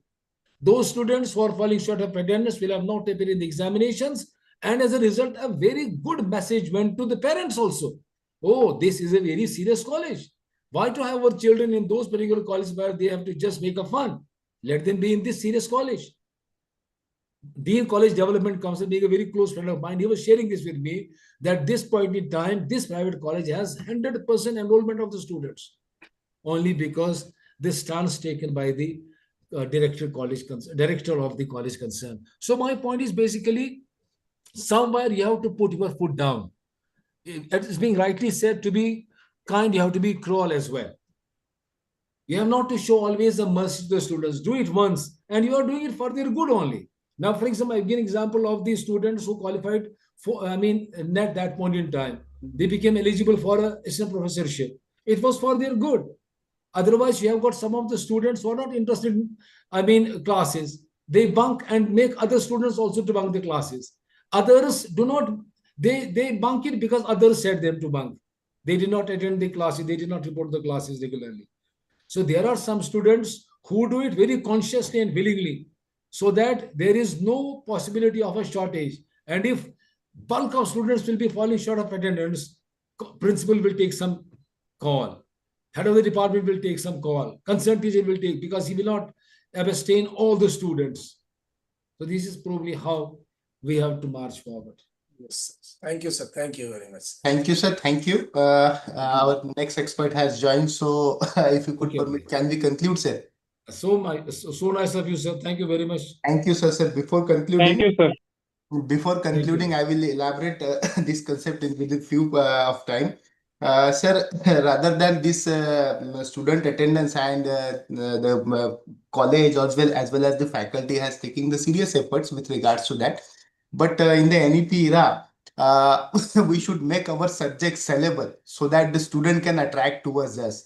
And nowadays, accordingly, all the stakeholders, including very essential that the parents are very important, because the parents are not asking their child or pupil to why you are not going to college. So there is this is also important that the parents, one of the major stakeholders, being the one of the major stakeholders, they should continuously watch their pupil or the child, and ultimately the institution shall take all the efforts, because we have to achieve this GER up to 55 up to 50% in the HEI by 2035. So it is a responsibility of all stakeholders of our education system, entire higher education ecosystem. So with this, sir, I once again extend my sincere thanks to Thank you, you sir. for such a wonderful session. And with the kind consent of Professor Nazir, sir, I would like to declare that this particular session will be over here, and we will move for the next session. Thank you, Thank sir. you, sir. Thank you Thank you very so much. much, sir. So great of you all. Thank you. Hello, Professor Apparao, sir. Good evening, sir. Sir, good Professor evening. Sir, Mohammed. extremely sorry we have taken your 10 minutes more, sir. 10 minutes That's more okay. That's conversation, sir. okay. Shall we start, sir, if you could permit? Yeah, we can start. We can start. Yes. So, friends, good afternoon once again. As I have already told you that today's session have been split into the two different parts. One part we have almost completed. Now we are moving towards the another part of the today's session that is very much important, and that expect that all the faculty members and leaders should engage in drafting the curricula, that is the outcome based education. Friends, you know that while we are drafting this our syllabi or the curricula, the one of important and very crucial theme is the outcome based education, and that has been come from the Bloom's taxonomy, and we have drafted our curricula accordingly and we are calculating our attainment, learning attainment, that has been aligned with our program outcomes, PO, CSOs, as well as the learning outcomes. So today we will going to discuss this very much important aspects and some of important tips from our senior faculty member, Professor Apparao, to how to design the outcome based curriculum. So with this, sir, I first of all, sir, I extend my warm welcome to you to this flagship program, and particular to this session. Friends, Professor B.V. Apparao, sir, is a senior academician and the former professor at the at National Institute of Technology, Warangal. He has hold both master and the doctoral program in the chemistry at BHU Varanasi in 1972 and 1997 respectively. He is the postdoctoral fellow at the Central Electrochemical Research Institution. He had choice. He has choice of joining as a scientist or the lecturer. Out of passion of the teaching, Professor Apparao sir has chosen teaching a teaching profession as his career. Professor Apparao sir has 45 more than 50 years of teaching as well as the research experience. He has taught several courses like as the BTech, BSc, MSc, MTech. He has consistently excellent feedback from the students in the all courses. His teaching has a very impact, very high impact on the learning outcomes of the student towards the excellence. Professor Apparao sir has produced 21 PhD scholars under his able guidance. His research area, area of research included the electrochemistry, Gaussian science, and the nanofilm for the correction of the protection. He had 127 research publication to his credit. He has been associated with the 9 major research project, which includes a pedagogical pedagogy research project sponsored by the IIT Kharagpur under NMICT. He had won quite a few awards for his meritorious contribution to the new knowledge in the field of corrosion science. Notable among them being a corrosion awareness award by the NACE International India section in the 2003. He is the Life Fellow of the Society of Advancement of the Electrochemical Sciences and the Technology and the Fellow of the Telangana Academy of Sciences. Professor Apparao sir has more than 20 years of administrative experience in the different capacities with that includes the Dean, Research and Consultancy, Founding Professor in charge, Center for Innovation and Incubation, IPR, SAIL and the MOUs, Head Department of Biotechnology, a founding professor in charge in the Central Instrumental Facility at the Head Department of Chemistry at the NIT Warangal. Professor Apparao sir has been the member of 22 council, academic and administrative committees constituted by the different institutions across the country. He has associated with the organizations and conducted 60 workshops, conferences, FDPs at the various topics, and many of them are related to the theme of pedagogy. Professor Apparao sir trained more than the 500 faculty members from several colleges and the university across the country. He has delivered more than 5,000 lectures in the FDPs, FIPs, this NEP orientation and sensitization program at the different universities across the country. Professor Apparao sir, under his able guidance, Triple IT Hyderabad has received the A++ NAC grade. So friends, we are luckily fortunate to get such kind of eminent and scholarly personality to enlighten us on such a very important topic that is very important in the very crucial in the recent era. So without taking too much time, sir, I once again extend my warm welcome to you. And now may I request you to please start with your session. Sir, please. Very good afternoon, friends. At the outset, I thank Professor Mohammad Atik for having invited me to exchange a few of my ideas and thoughts on this very important subject, outcome-based education and curriculum design based on OBE.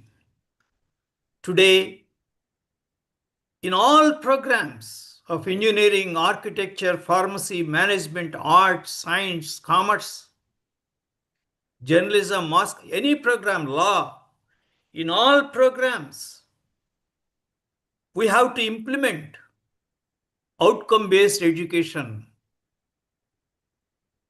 Outcome-based education includes the curriculum design, then outcome-based teaching learning strategies, and also outcome-based assessment strategies. There are 3 components in outcome-based education. We have to implement all the 3 components, right? Only then the students will be able to achieve the learning outcomes. When I joined, there was a question about the problem of attendance of the students. Yeah, definitely. The rules are important. Academic rules are important to ensure that the students attend the classes. But at the same time,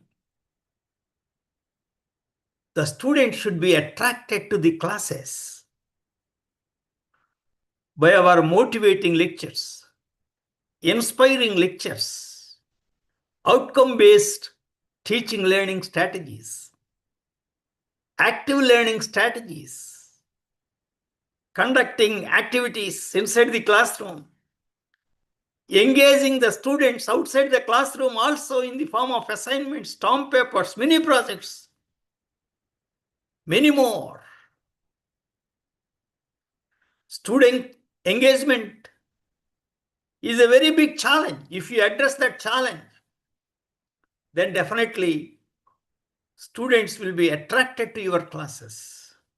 There is no doubt. That has been my experience. for more than 4 decades. With this brief introduction, I shall proceed to my lecture in the form of a PowerPoint presentation.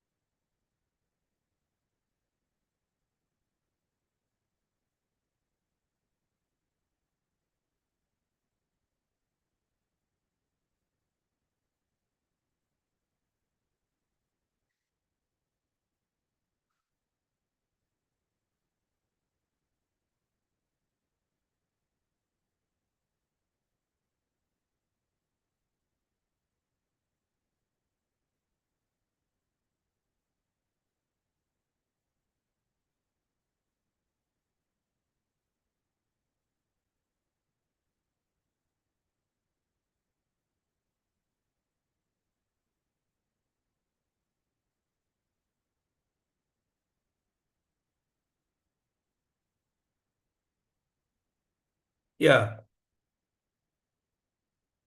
Sir,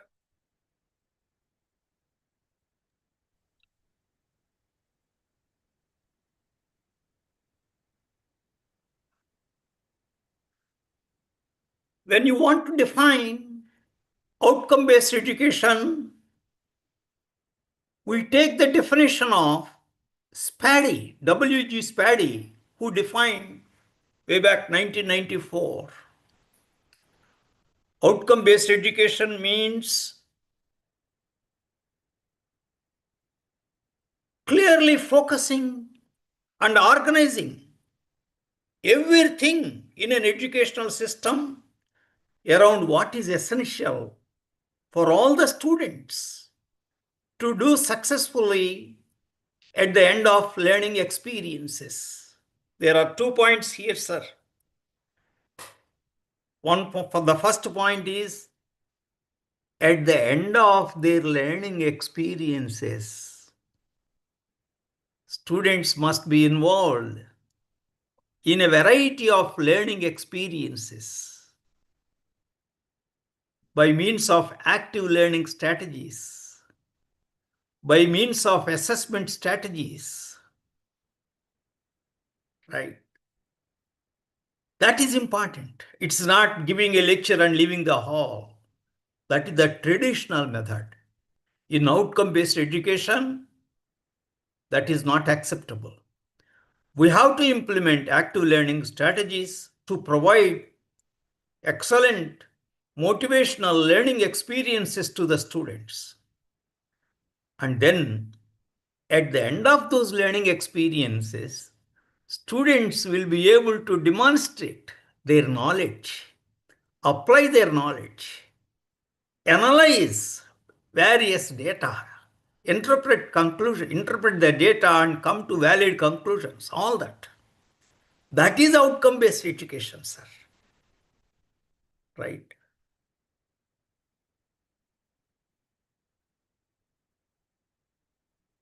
So outcome-based education aims at developing a clear set of learning outcomes. That is important. Course learning outcomes you have. Every teacher has to write course learning outcomes for their courses. Every teacher. They have the program. The department has to sit and formulate program learning outcomes and program specific outcomes and map them, all that. I shall discuss the entire curriculum design in my session.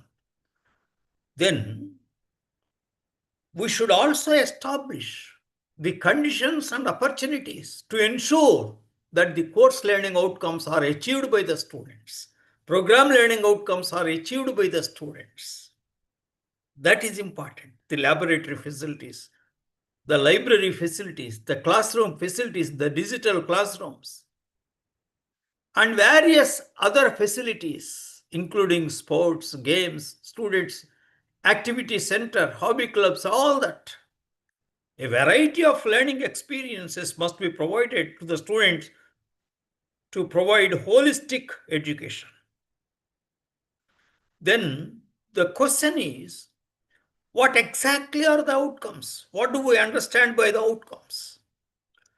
Outcomes are clear learning results that as teachers, we want the students to demonstrate their knowledge and skills at the end of their learning experiences.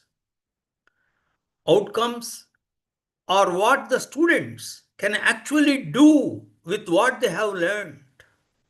They are the tangible applications of what has been learned. That means the outcomes are actions and performances that reflect the student's competence in using the content, ideas, tools successfully. Now,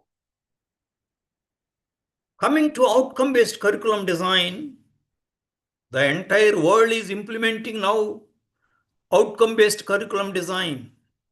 For that, all the universities have accepted revised Bloom's taxonomy of learning levels as the basis to formulate the levels of learning outcomes.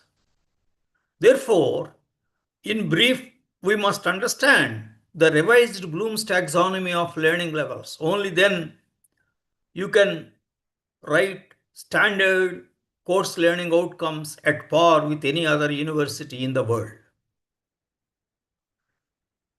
So revised Bloom's classification of levels of mastery of learning includes 6 levels. The lowest level is remember. The students will be able to remember the content without understanding anything.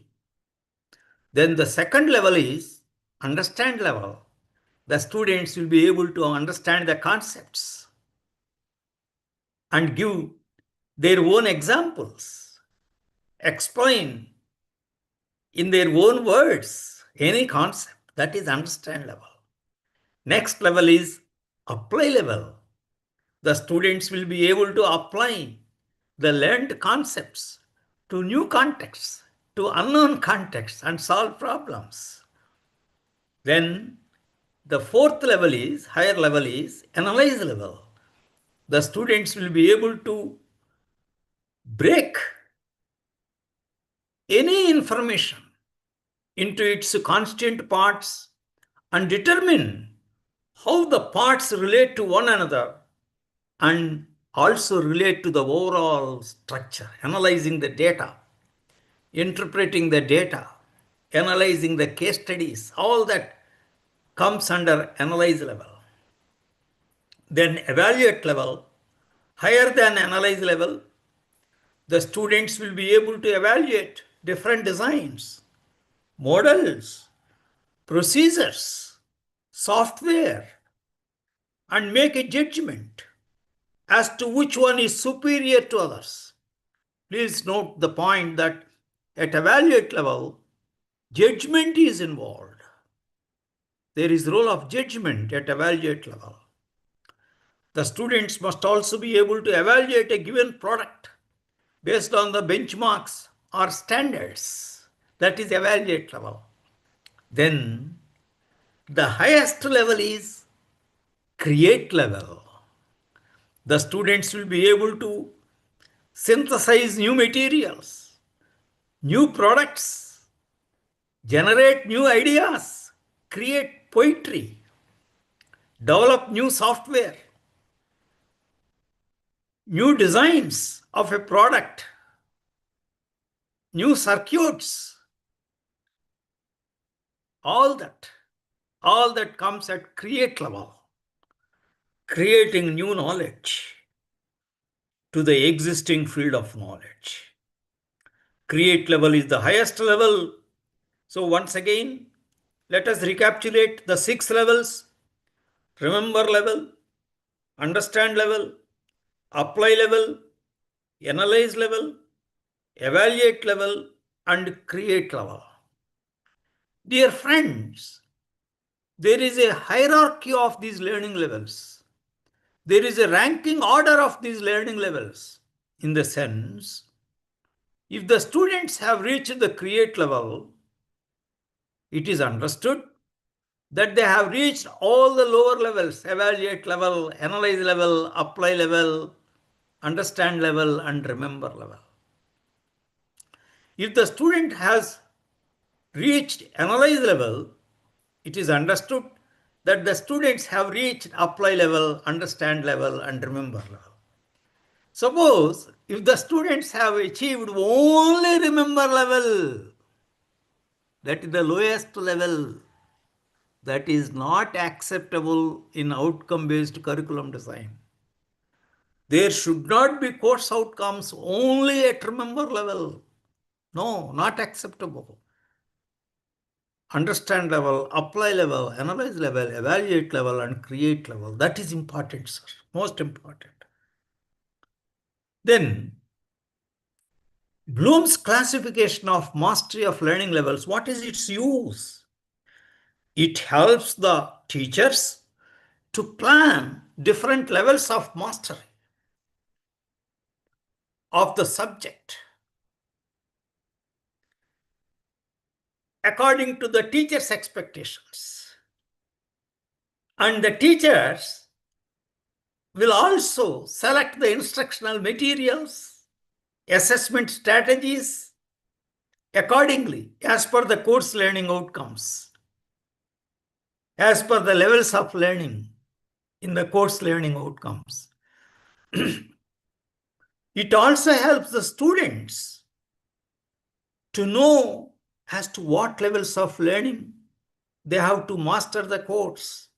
Accordingly, they will put in necessary time and effort, select suitable learning materials, and then try to achieve the course learning outcomes.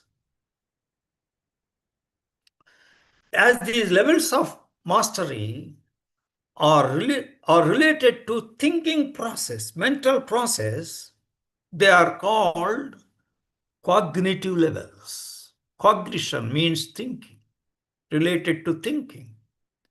Mental process, cognitive levels. Here, among these 6 levels, remember, understand, apply, are considered to be most basic. Therefore, they are called lower order thinking levels, lots.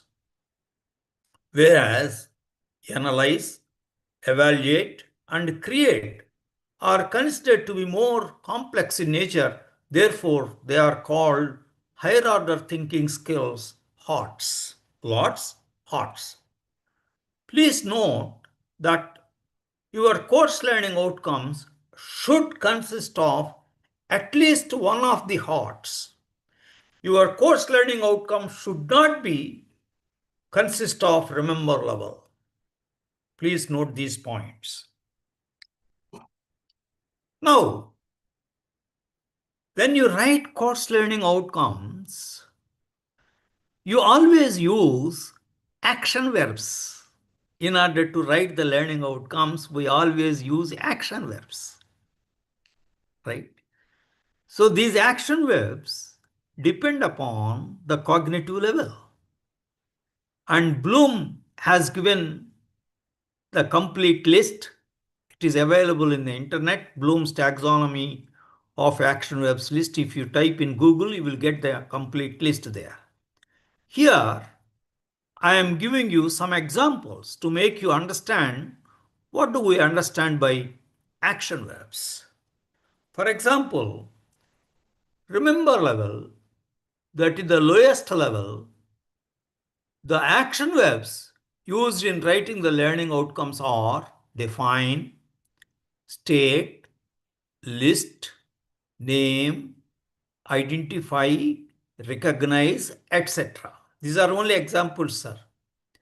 Then at understand level, cognitive level, the action verbs are explain, classify, describe, discuss, give examples, etc. Then at apply level, the examples are apply, interpret, solve, show, predict, employ, etc. Then at analyze level, the action verbs are analyze, calculate, compare, differentiate, etc. Then at evaluate level, The action verbs are evaluate, judge, conclude, assess, etc. Then at create level, create, design, develop, devise, synthesize, etc. Right? Please note this point. We have to use action verbs in order to write the course learning outcomes or program learning outcomes. Now, I am going to explain 12 guidelines in order to write the course learning outcomes.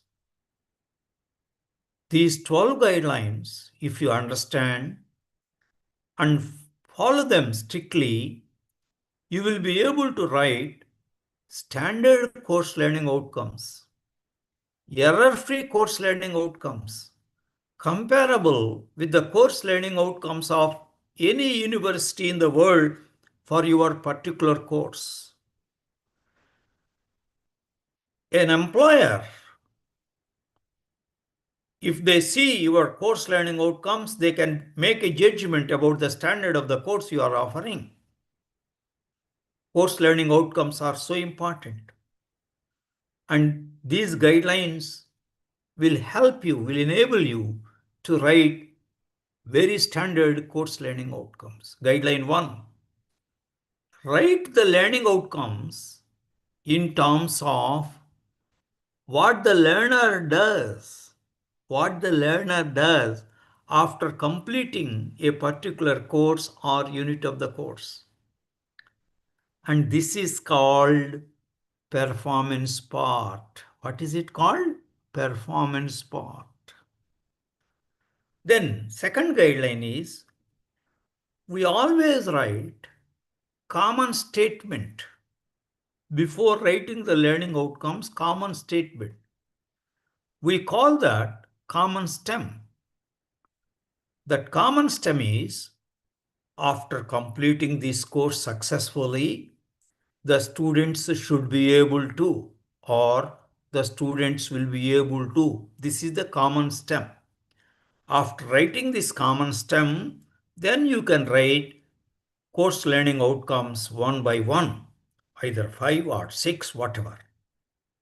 That is guideline 2. Guideline 3, the learning outcome consists of essentially 3 parts. The performance part, the condition part, and the criterion part.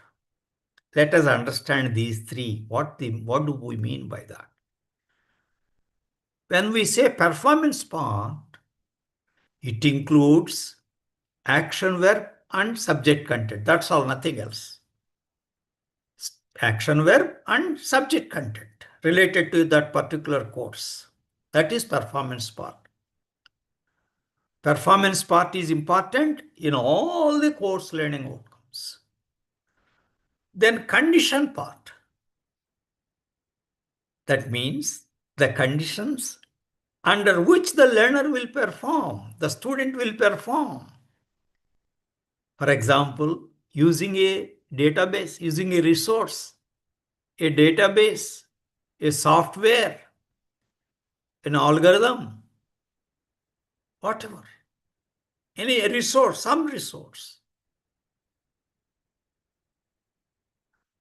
That has to be mentioned in the course learning outcomes if you feel that is very, very necessary, when it is necessary. Or context. For what application? If you feel that is necessary, you must mention that, either resource or context. That is called condition part. Then criterion part. It means how well the learners will perform in terms of quality parameter. Quality.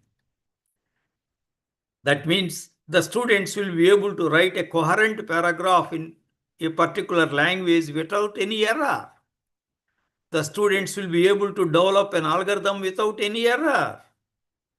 The students will be able to design a circuit without any error. Once you mention without any error, you are trying to mention the accuracy part, that is criterion.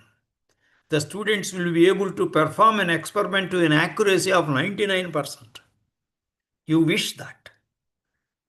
So when it is necessary, you mention the condition part and criterion part. But performance part is a must in all the course learning outcomes. That is the third guideline. Then coming to fourth guideline, the learning outcome must be achievable by the students. When I say must be achievable by the students, I mean 80% of the students, not 10% or 20%. 80% of the students must be able to achieve the course learning outcomes. If you have 60 students in your class, 48 students must be able to achieve. Accordingly, you have to select the level of learning outcome. For example, during the first year of undergraduate program, don't go to create level and evaluate level. They are too high for them to achieve, or 80% of the students cannot achieve create level and evaluate level during first year of undergraduate program. Maybe in third year and fourth year, for high level courses, you can write the learning outcomes at evaluate level and create level. And in the projects, mini projects or major projects, definitely you can write course learning outcomes at evaluate level and create level. That is the understanding of the fourth guideline. Then the fifth guideline, the learning outcome must be measurable. Therefore, choose suitable action verb. Measurable means you should be able to ask a question using that particular action verb. I am giving you some guideline here. Please do not use the action verbs like remember, understand, know, acquire, appreciate, think, believe, realize, gain, etc., which are not measurable. You cannot give a question. Can you give a question? Remember so and so definition? No. You will give a question, state so and so definition or define so and so thing. Will you give a question, understand so and so procedure? No. You will give a question, explain so and so procedure, discuss so and so procedure. Will you give a question, know the problem? No. You will give a question, solve the problem. Right? So all these action verbs indicate the process of learning, but not the learning outcome. Therefore, it is a common error. I have seen the websites of many universities in the country. So they use very happily these action verbs without knowing that they do not reflect the learning outcomes. They reflect only the learning process. Remember, is the learning process. It is cognitive level. Understand is the cognitive level, not the action verb to be used. Cognitive levels understanding is different, and the action verbs corresponding to cognitive levels are different. Sixth guideline, fix the learning level first. Learning levels, remember, understand, etc. Fix the learning level first, according to your expectations of the students at a particular level. Then choose the suitable action verb, not the other way around. Seventh guideline, start writing each learning outcome with the action verb of the performance part. This is seventh guideline. Eighth guideline, use only one action verb in general corresponding to the learning level. Don't use 2-3 action verbs corresponding to different cognitive levels. That is not acceptable. If analyze is the cognitive level, use the action verb corresponding to analyze level. If apply is the cognitive level, so when you write a particular course outcome, you have to use only one cognitive level, that is the highest of.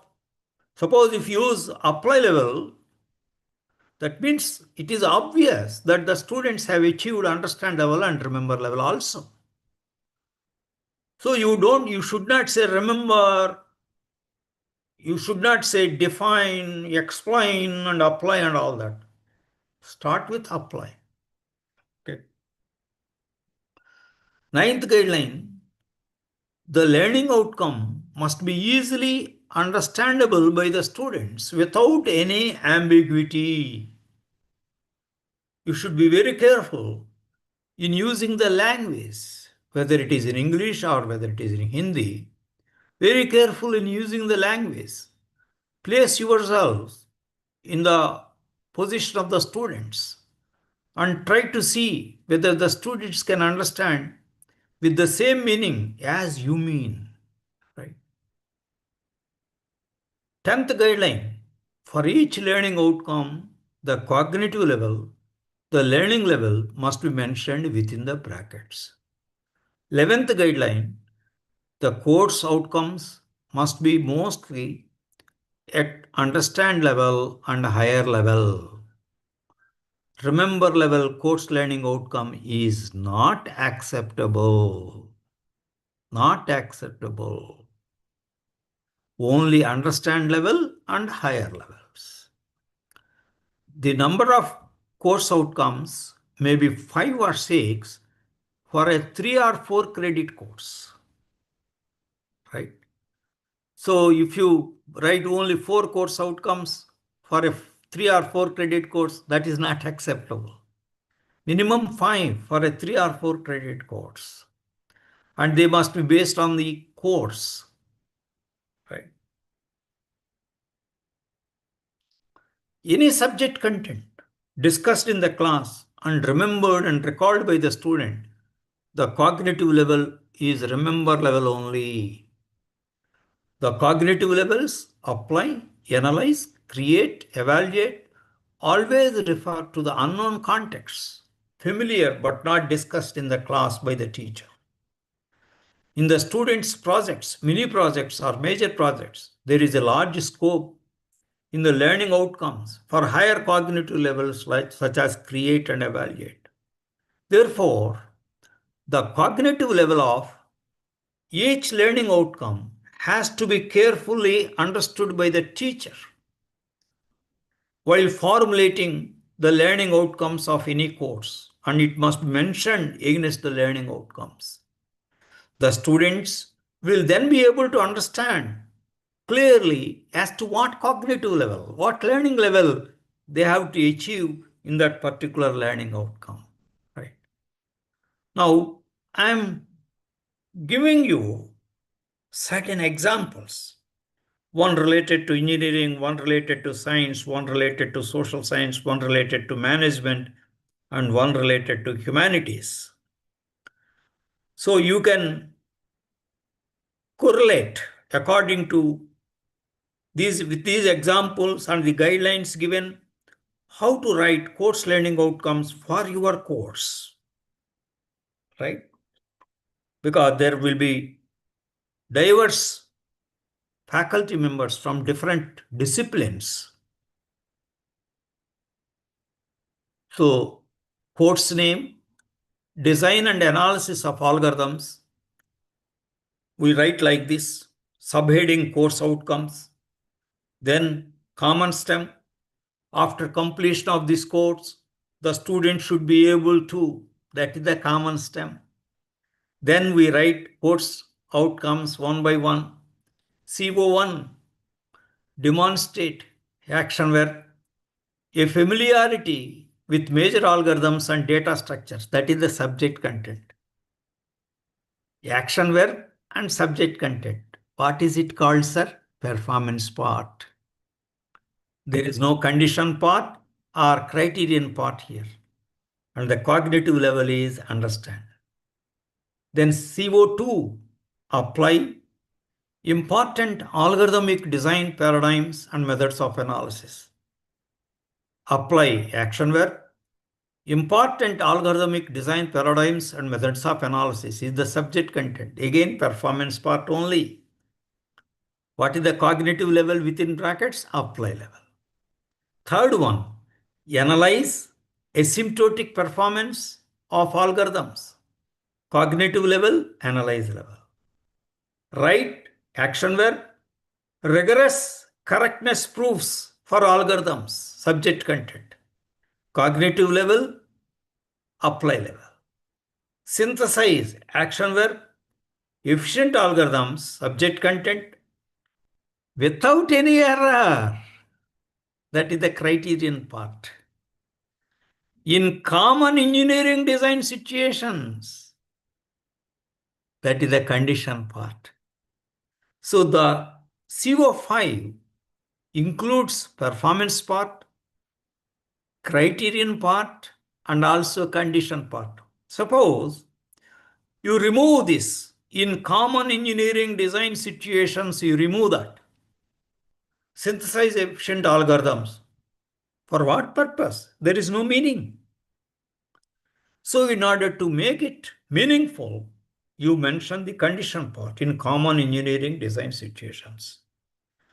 You want the students to develop the algorithms without any error. Therefore, you write without any error. That is the criterion part.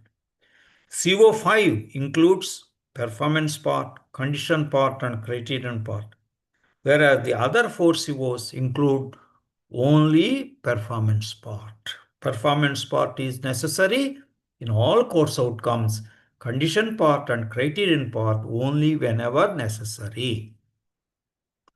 This is an example in engineering. An example for science. Analytical chemistry at MSc level. Course outcomes, again subheading. After completion of the course, the students will be able to common STEM. Apply the principles of data analysis to the results obtained by any analytical method. Cognitive level apply. Apply basic concepts of volumetric and gravimetric analysis to chemical analysis. Apply cognitive level. Select suitable spectroscopic technique and interpret the results obtained. Analyze level. Interpret the results of thermal methods of analysis of any given material, condition part, any given material. In all these cases, any given materials, analysis to chemical material, that is the condition part. Interpret the results of different electroanalytical methods for analysis of any given material. Again, analyze level. Evaluate the suitability and appropriateness of different methods of analysis for a given application in industry. Again, condition part is there. In all these cases, you have performance part and condition part in all course outcomes. Then let us see educational psychology. A social science course. After completion of this course, students will be able to common STEM, analyze the classroom process, including teacher effectiveness, school and organizational factors, analyze level, critically evaluate psychological models and methods of assessment, cognitive level evaluate, demonstrate a critical understanding of psychological interventions with students with additional support needs, understand level, demonstrate a critical understanding of psychological theories involved in different learning contexts, behaviorism, social learning theory, etc. Apply level, explain how to measure and empirically research issues within educational psychology using appropriate research methods, understand level. You also have understand level, apply level, analyze level, and evaluate level. Then an example for management courses. Principles of management. After completion of this course, students will be able to common STEM, integrate management principles into management practices, apply level, assess global situation, including opportunities and threats that will impact management of an organization, analyze level. Assess managerial practices and choices relative to ethical principles and standards, analyze level. Specify how the managerial tasks of planning, organizing, and controlling can impact in a variety of circumstances, apply level. Evaluate different approaches to addressing issues of diversity, evaluate level. Evaluate the global context for taking managerial actions of planning, organizing, and controlling, evaluate level. You see, apply level, analyze level, and evaluate level, a very standard course on principles of management. Then English for technical communication. English for communication is offered in most of the colleges. Therefore, I have taken one example for humanities. Course outcomes. At the end of the course, the students will be able to common STEM again, explain the basic principles of grammar and vocabulary, understand level, write a clear and coherent paragraphs, apply level, write effective resume, cover letter, and letters for a variety of purposes, apply level, prepare technical reports and interpret graphs, apply level, develop reading comprehension skills, apply level, develop English speech sound, stress and intonation, apply level. So I have given examples for different courses, how to write course learning outcomes. Now, if you have any questions on writing course learning outcomes, guidelines, the 12 guidelines for writing the course learning outcomes, anything, if you have any questions, you are welcome at this point of time.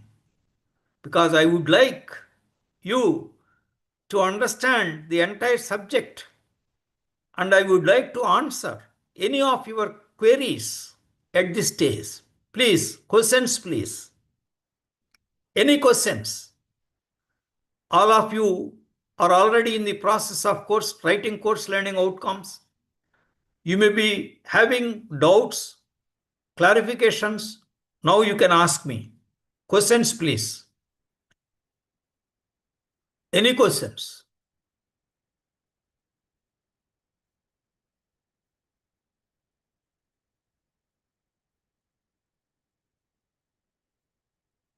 I would greatly appreciate questions on writing course learning outcomes.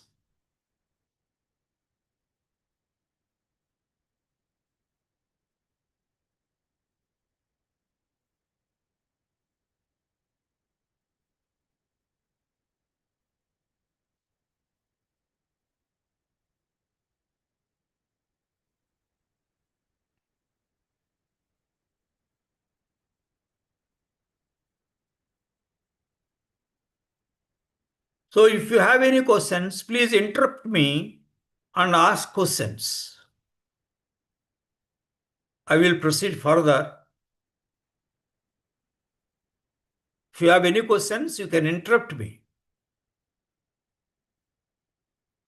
Origin of outcome-based education, OBE in India. This is essentially based on Washington Accord. Washington Accord. What is this Washington Accord? This is an accord, an agreement signed initially among 6 countries in the year 1989 itself. Its purpose is to mutually recognize and accept the qualifications and degrees for the purpose of studies and also employment among the countries who signed the agreement. India signed Washington Accord on June 13, 2014. Right? That means since 2014, Indian degrees in engineering especially were recognized by all other countries who signed the accord by then. As of 2025, about 25 countries have signed Washington Accord. So Indian degrees in all disciplines of science, engineering, arts, commerce, etc. today are recognized by 24 other countries for the purpose of higher studies and employment. And India also provides opportunities for higher studies and employment for graduates from 24 other countries who signed the Washington Accord. All the member countries accept the graduate attributes. In 2014, it started only with engineering programs by National Board of Accreditation. It has defined the graduate attributes. Please go to the revised NBA guidelines for graduate attributes. We must understand, all of us must understand, essentially, what do we mean by graduate attributes? Graduate attributes formulated by National Board of Accreditation, initially for engineering programs in 2014, they are a set of generic knowledge, skills, and attitudes. KSA. Please note these points are very important. A set of generic knowledge, skills, and attitudes. All the three: knowledge, skills, and attitudes, considered essential for all the graduate engineers of 21st century. These graduate attributes are identified by National Board of Accreditation. All graduate engineers are expected to demonstrate these attributes after completion of their degrees. Institutions who can ensure these graduate attributes in their fresh graduates may be accredited by National Board of Accreditation. Right? These graduate attributes originally were given for engineering programs only. Arts, science, management, commerce, etc. are not included originally. Then what happened? UGC has come into picture, University Grants Commission. In 2019, it has formulated the Learning Outcomes Based Curriculum Framework, LOCF of UGC. It is popular by the acronym LOCF of UGC. And UGC has formulated graduate attributes for programs in science, arts, commerce, and humanities, and has brought out learning outcomes-based curriculum framework. So according to UGC, what are the graduate attributes? After successful completion of a given academic program in arts, science, commerce, law, journalism, mass communication, any programs, the students will be able to, number one, disciplinary knowledge. I shall read only the headings. The PPT will be shared with all of you. You can go to the details. Then communication skills, critical thinking and problem solving, analytical reasoning, research related skills, collaboration or cooperation or teamwork, information and digital literacy, multicultural competence, moral and ethical awareness or reasoning, community engagement, leadership readiness qualities, self-learning and lifelong learning. These are the graduate attributes. After graduating, after receiving the degree, either undergraduate degree or postgraduate degree, the graduates must demonstrate all these. It's a very, very important point, sir. All the teachers must note this point. Once again, look at this. Disciplinary knowledge. Only disciplinary knowledge is covered in your courses, in your courses, in your curriculum design. But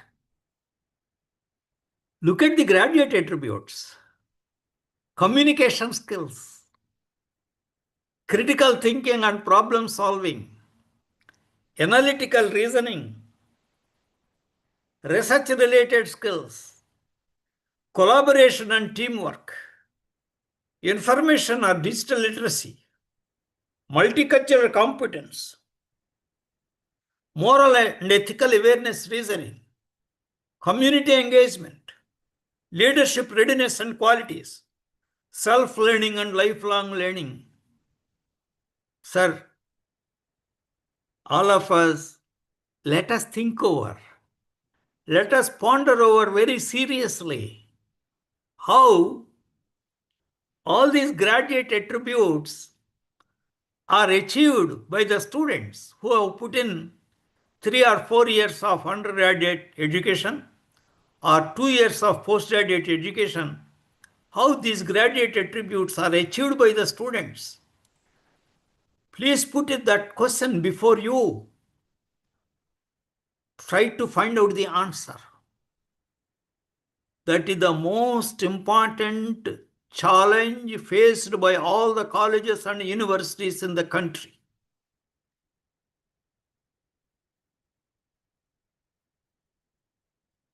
Let us discuss this point.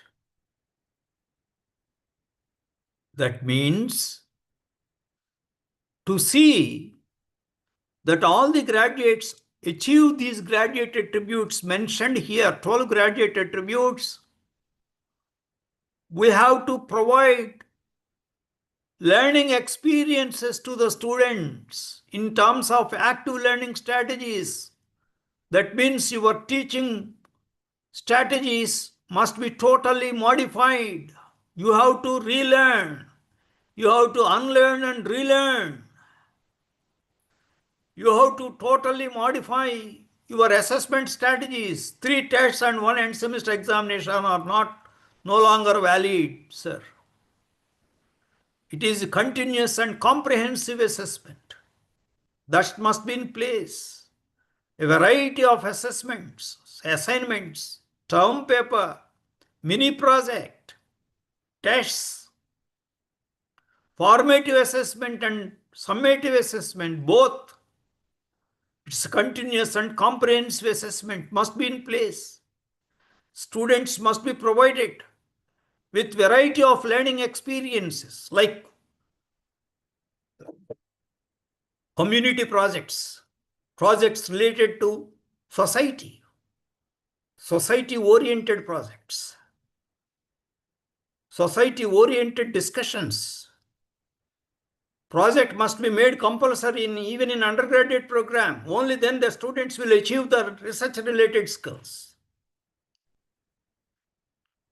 All students, whether arts or science or commerce, they must be trained in information and digital literacy.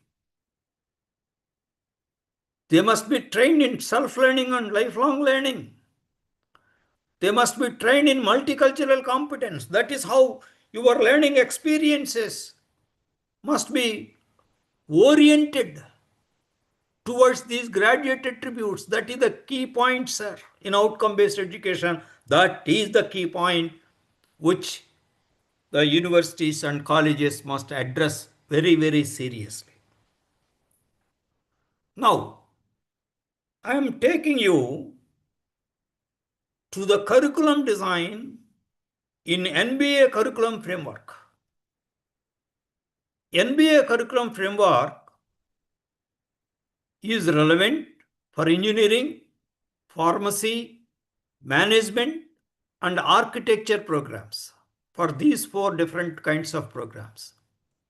NBA curriculum framework, this nomenclature, this terminology is necessary. What are the components of curriculum design, sir?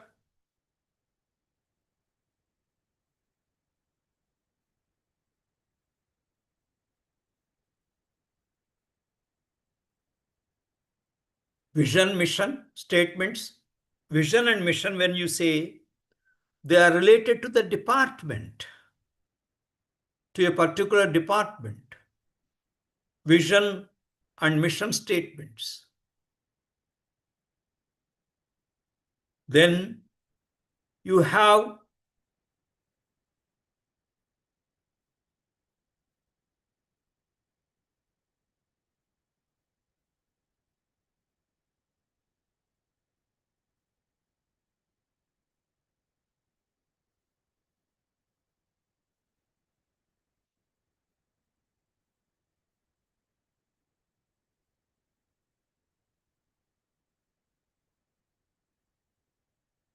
this is NBA curriculum framework. Program educational objectives you have. Program outcomes you have. Course outcomes you have. And graduate attributes on the right. All these are related to an academic program. Program educational objectives, program outcomes, course outcomes, graduate attributes are related to a particular academic program. Vision and mission are related to the department.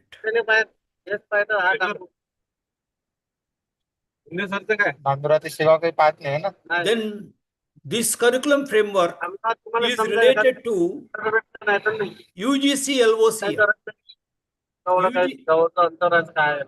Sir, please mute yourself. Somebody is talking, please mute yourself. Mr. Nilesh Bunde, please mute yourself, sir. मी सांगतो सरांना काही tension नाही sir तर शेगावून खामगाव पर्यंत गाडीने येतात पहिले मग काय शेगाव कोणती ट्रेन आहे Mr. Nilesh Bunde, please mute yourself. Please mute yourself, sir. आलते एक दिवस तुम्ही ठेवलते नाही का Mr. Nilesh Bunde, please mute yourself. Please mute yourself, sir. You are disturbing. Here in UGC framework, you call the qualification descriptors. You call this qualification descriptors. In NBA framework, you call that program educational objectives. So arts, science, commerce, humanities, all must use this UGC framework. This nomenclature, this terminology must be used. Engineering, pharmacy, architecture, and management, they must use this terminology, NBA framework terminology, right? Now, I'm going to explain how to write. How to write. For example, vision is a futuristic statement that the department would like to achieve over a long period of time, generally written in a single sentence. Mission statements of the department are the means to achieve the vision. 3 to 4 mission statements you can write. How to write mission statements? Mission statement 1, related to human resource development through teaching programs offered by the department. Mission statement 2, related to research. Mission statement 3, related to extension programs, sponsored research projects, training programs, etc. Mission statement 4, collaboration with other international or national organizations. I shall show you an example of Central University of Karnataka, how the chemistry department has written a vision statement. Vision, because I was consultant for them, under my guidance, they have written vision and mission statements. Vision, these are models. Vision, to be one of the well-recognized departments of chemistry for higher learning in India and the world, in terms of producing skilled and employable chemists, researchers, teachers, and entrepreneurs who are go-getters in meeting the challenges of industry and society. That is the well-drafted vision statement. Then mission statements, MS1, to impart quality education at postgraduate and doctoral levels with well-designed curriculum to meet the demands of academia, research labs, and industry. MS2, to provide the state-of-art research facilities to carry out pioneering work in the cutting-edge areas of chemistry. MS3, to become a hub for human resource development and sponsored research projects with funding from national and global agencies. MS4, to associate with national and international reputed institutions for academic excellence and collaborative research. This is how you have to draft vision and mission statements of your respective departments. Then program educational objectives, NBA terminology, qualification descriptors, QDs, UGC, LOCF terminology. The qualification descriptors or program educational objectives describe the academic standard for a specific qualification in terms of the levels of disciplinary knowledge, skills, competencies, and values that the holders of the qualification are. That is how you have to write program educational objectives or qualification descriptors. Right? I am skipping the examples. Then you have to do mapping. Please look at this mapping table. Qualification descriptors in the column and mission statements. This is the first mapping table you must write. Please try to look into it.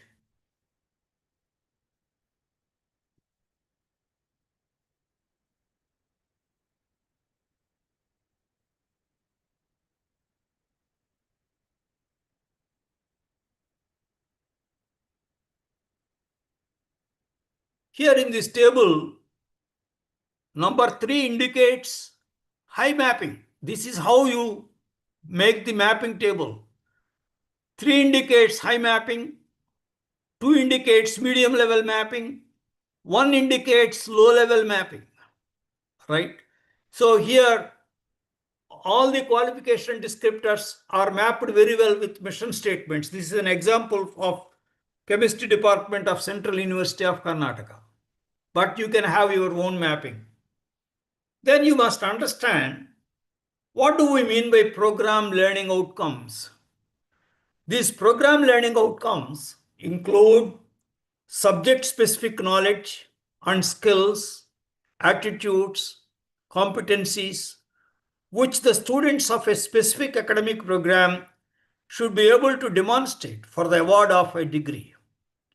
The program learning outcomes would also focus on knowledge and skills that prepare the students for further study, employment, and citizenship. They must reflect the comparability of learning levels and academic standards across the country. Program learning outcomes may be drafted in accordance with graduate attributes. PLOs must also be mapped with the relevant qualification descriptors or program educational objectives. That is how you must write program learning outcomes. Then you also must write program specific outcomes. What are these program specific outcomes?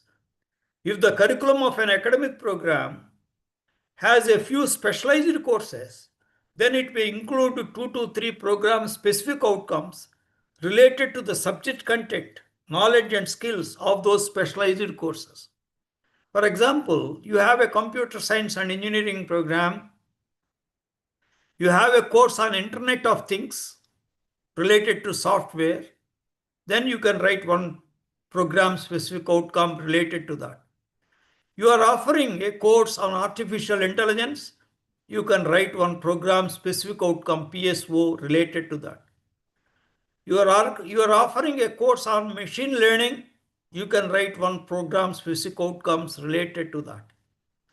So it is an example I have given related to your respective disciplines. Always you introduce advanced subjects, advanced courses you introduce. When I was in service, during every revision, we used to introduce 2 to 3 advanced courses in chemistry for MSc students. And for BTech, various branches of engineering also, we used to, in various courses, we used to offer to different branches of engineering, we used to introduce advanced subject content in a particular course. That is very important. We should move as per the futuristic trends in the discipline of knowledge involved. We should not have outdated knowledge. We should update our curriculum once in 2 to 3 years, definitely. Then this example I am skipping for want of time. Then this is the second mapping table between program learning outcomes and program specific outcomes and qualification descriptors or PUOs. PUOs is the NBA terminology. Again, 3 high mapping, 2 medium level mapping, 1 low level mapping. This is the second mapping table. Then you have course learning outcomes in your design. I have already discussed at length course learning outcomes. But design of each course in the curriculum, that is called course design. This I did not discuss earlier. There are 6 components of course design. For all of you, this is the first time. This may be the first time you are introduced to such a kind of course design. A good course design consists of 6 components. Component 1, prerequisite knowledge. Component 2, course learning outcomes. Component 3, mapping of CLOs with 1 or more PLOs in the form of a table. Component 4, detailed syllabus with references. Component 5, teaching learning strategies in brief. Component 6, assessment methods and weightages in brief. Right? Tentative assessment methods and weightages in brief. Students should know in advance this course design. On the first day of instruction itself, those students should know this course design of your respective courses. Now, I am going to discuss the template. This template will guide you to prepare curriculum design for any of the courses, for any course.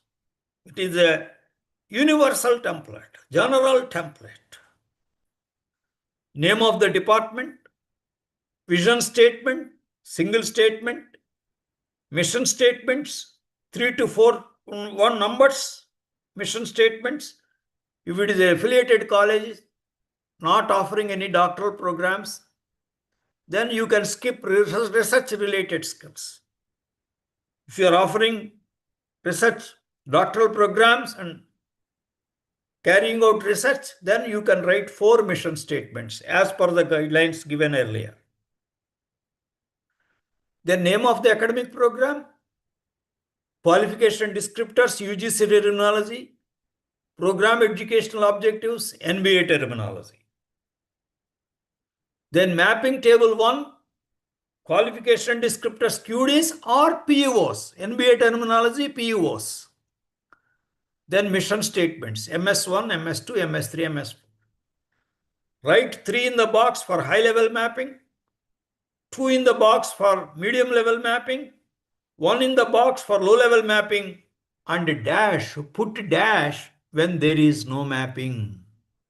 Don't forget that. Don't leave the box empty. Put dash when there is no mapping. Then program of the academic program, program learning outcomes, about 12 program learning outcomes, program specific outcomes, about 3 program specific outcomes. Here I must mention, for management programs, MBA, National Board of Accreditation has given 5 program learning outcomes. Program specific outcomes the department has to prepare. NBA has given 5 program learning outcomes. Similarly, for UG engineering programs, NBA has given 11 program outcomes. You need not prepare for NBA. For PG engineering programs, NBA has given 11 program outcomes. But for arts, science, commerce, and other disciplines, you have to prepare. Some models may be available in the internet. Then this is another mapping table, program learning outcomes and program specific outcomes, PLOs and PSOs, QDs or PUOs. right? So again, 3 for high mapping, 2 for medium mapping, 1 for low mapping. Then course design, course code, title of the course, LTP. L stands for lecture hours, T tutorial hours, P practical hours or field work or community engagement, and credits. Then prerequisite course or knowledge you must mention. Course learning outcomes 5 to 6 for a 3 or 4 credit course. Then mapping course learning outcomes with program learning outcomes and program specific outcomes. This mapping table is very, very important. Most of the faculty members commit mistakes in filling this mapping table. My dear friends, in filling this table, you have to use course learning outcomes and also the active learning strategies which you are using. Also, the assessment strategies, continuous and comprehensive assessment, the modified assessment strategies, you must keep in mind while mapping. All the faculty, most of 90% of the faculty members in the country are using only course learning outcomes, and many boxes are kept with the dash, not mapped. Only 5 or 6 boxes are filled with either 3 or 2 or 1. That is wrong. When you map your course learning outcomes, your teaching learning, active learning strategies, and your assessment strategies all must be taken into consideration while mapping this table. Please note this point. Then detailed syllabus, right? So there is nothing like uniformity in writing number of course learning outcomes or the number of units. Uniformity kills the creativity. Every course is unique. Some courses may have 5 units, some courses may have 6 units, right? Some courses may have 5 course learning outcomes, some courses may have 6 course learning outcomes. There may be a range given by the institute, but each teacher must be given total freedom to design the curriculum. Then teaching learning strategies in brief, 4 to 5 sentences. Assessment methods and weightages in brief, 4 to 5 sentences. Drafting the syllabus, salient points. It must be student-centered syllabus. It should be of great relevance to the needs of the students by the time they graduate. The course learning outcomes and the syllabus must be discussed thoroughly for a minimum period of 2 days whenever you revise.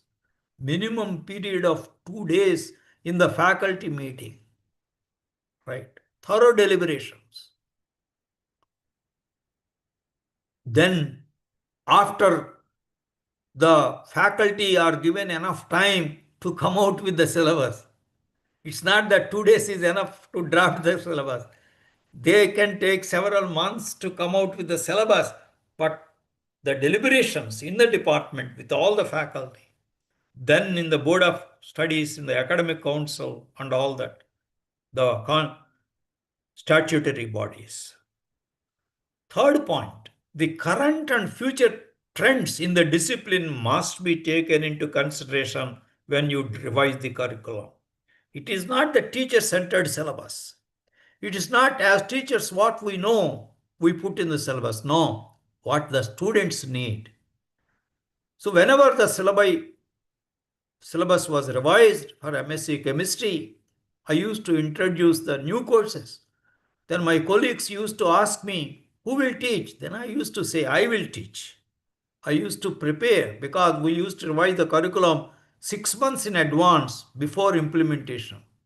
Suppose the next July, the curriculum is to be implemented. The previous year, before December 31st, the curriculum is finalized. The courses are allotted. I have 6 months' time for preparing and teaching the new courses, advanced courses. So even before IITs started implementing new courses, we, NIT Warangal, implemented new courses, advanced courses. The syllabus must not be heavy in outcome-based education because you are implementing active learning strategies in the class, not lecturing method, no longer valid. Activities done by the students in the classroom, problem solving, analysis of case studies, group discussion, question answer sessions, all that must be done in the class and outside the class. In such a scenario, please reduce the syllabus. NEP 2020 also mentioned this point very categorically. You reduce the syllabus by 30%, right? Nearly 30%. Which syllabus has to be reduced? What the students can learn by self-learning, you remove that. Principles, concepts, and applications, right? The procedural details you give in the form of assignments. For every course, course design has to be prepared by the concerned faculty member who teaches that course. For the purpose of calculation of credits, 1 lecture hour per week, 1 credit, 1 tutorial hour per week, 1 credit, 2 hours of lab work or field work or workshop practice or community engagement per week considered as 1 credit, right? Conclusion: if a teacher designs a standard outcome-based curriculum and implements the same by using appropriate pedagogy and assessment strategies, that teacher mentors generations of students to become innovators, entrepreneurs, experts in one's own profession, and above all, great teachers. Such teachers will be remembered by their students forever. Such teachers will attain the meaning and fulfillment of their lives. I pay rich tributes to such great teachers. I wish that all of you become such great teachers in course of time. And it is a continuous process of learning. There is nothing like at this stage, I have learned everything. We are continuously learning. We are updating our teaching learning strategies, assessment strategies, subject knowledge on a continuous basis. There is no end. There is only beginning. And there are recommended videos, channel name. I have my own YouTube channel. So far 80 videos are published in the YouTube channel. About 375 or so subscribers are there. And all this, whatever I have discussed, whatever relevant in higher education, I have kept based on my expertise and experience of best teachers in the world. I also have taken into consideration while preparing the videos, and all the references, the links, all are given in this PPT, and the channel name, Professor B.V. Apparao, is the channel name. Right? Thank you. Question answer session. Right? So, a question answer session is very, very important, sir. You are all great teachers. You have your own experiences, teaching experiences, learning experiences. You can, based on that, any reflections, any queries are most welcome, sir. Question answer session I consider is very, very important in my lecture. Thank you very much. Good evening, sir. Good evening. Sir, myself, Professor D.P. Karat, Department in Mechanical Engineering. Yes, sir. Sir, I want to know for the institute autonomy, what type of syllabus we will going to plan, and according to NEP and also the industry needs. What are the needs of industry? Yeah.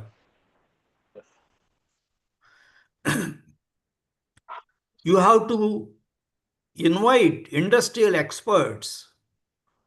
For example, mechanical engineering, you will be having computer-aided engineering laboratory courses, thermal engineering related to production engineering related to.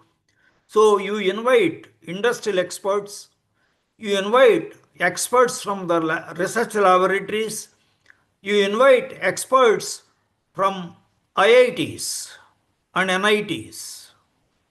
You invite experts and conduct a 2-day brainstorming session. A 2-day brainstorming session for revising the curriculum in BTech mechanical engineering or MTech, whatever specialization which you want, for each program, a 2-day brainstorming session inviting industrial experts, experts from research laboratories, experts from IITs and NITs, and then try to introduce the futuristic trends, current trends and futuristic trends in the particular in mechanical engineering. Try to introduce interdisciplinary courses between mechanical engineering and electronics, between mechanical engineering and metallurgical engineering.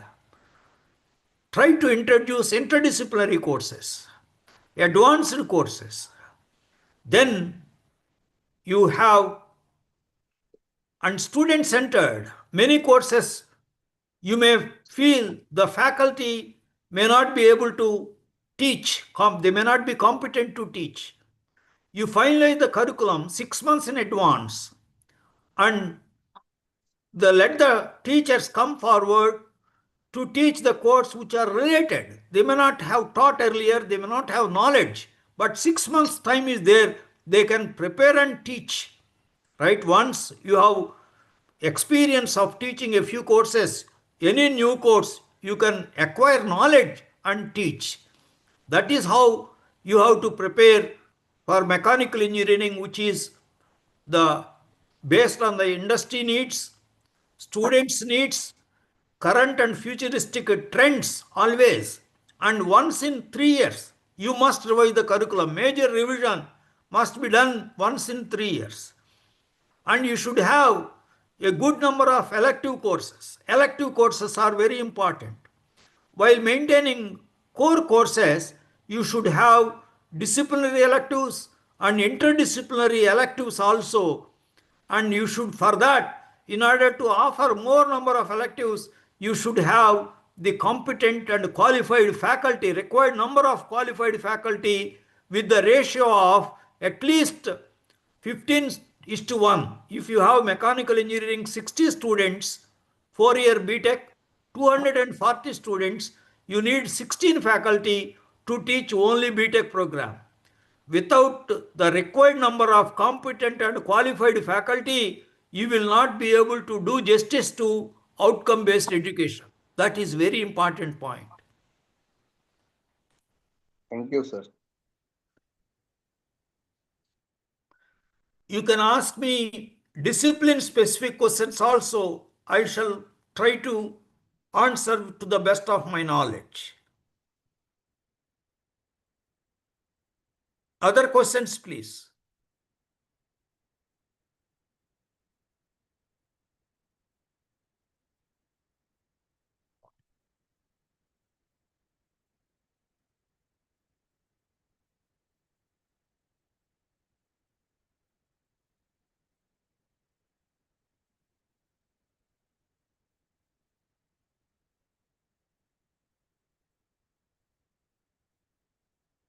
There are some colleges which say that they have 4 course learning outcomes for certain courses. That is not acceptable.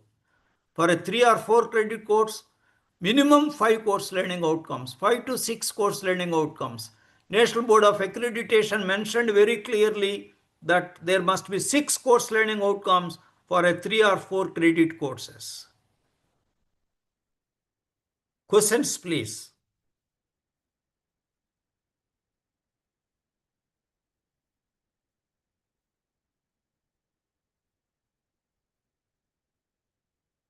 This question answer session is very, very important.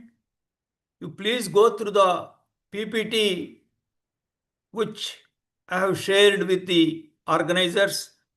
Professor Muhammad Atiq will be sharing. Please go through the PPT again and again and follow the 12 guidelines and the template that will guide you to design a good curriculum.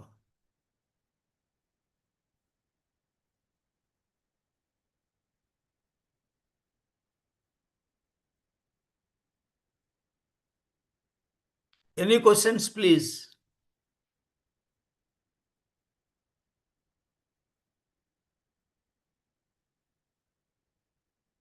Dear participant, any question?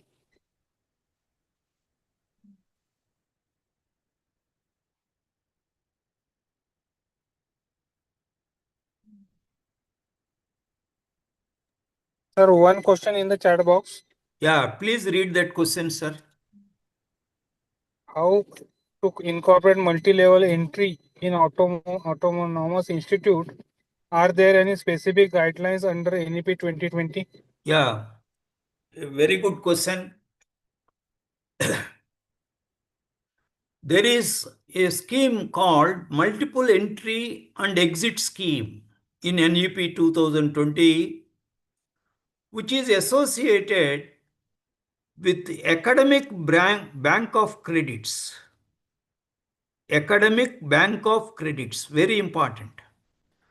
Therefore, each institution must maintain academic bank of credits. Every institution. The Dean Academic should maintain academic bank of credits for a particular student, student-wise, course-wise.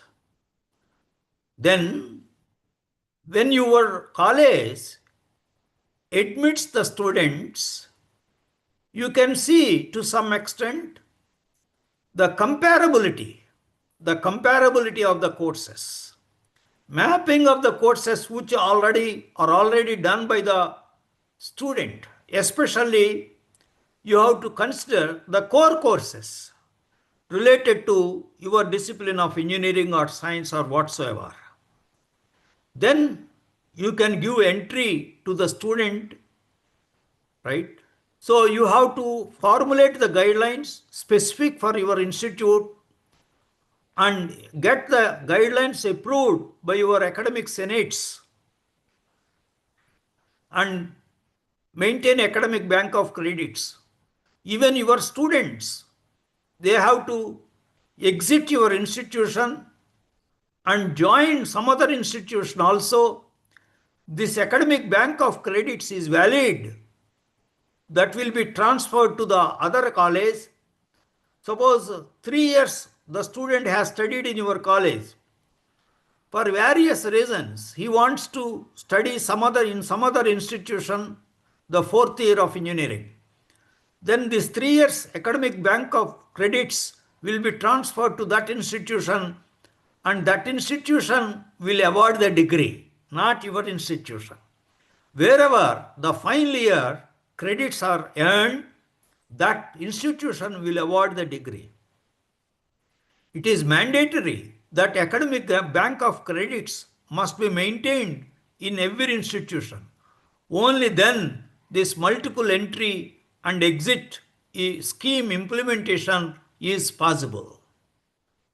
Right.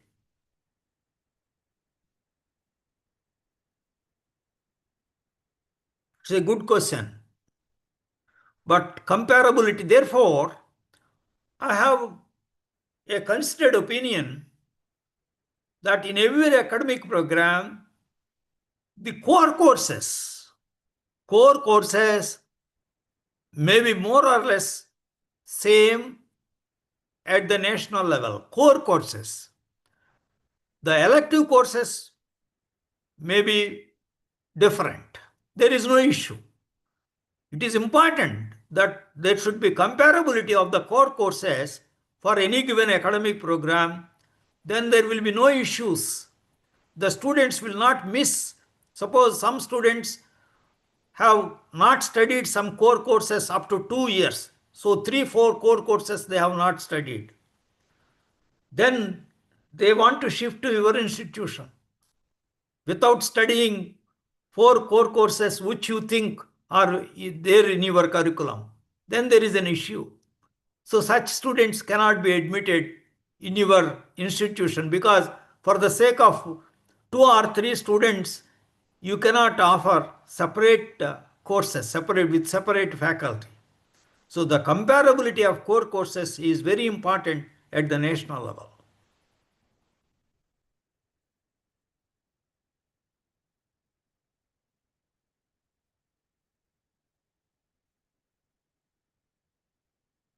Questions, please, sir. I shall be extremely thankful to you with more number of questions. You should, by your questions, you can take the best of my experience. Sir, more one question is chat box there.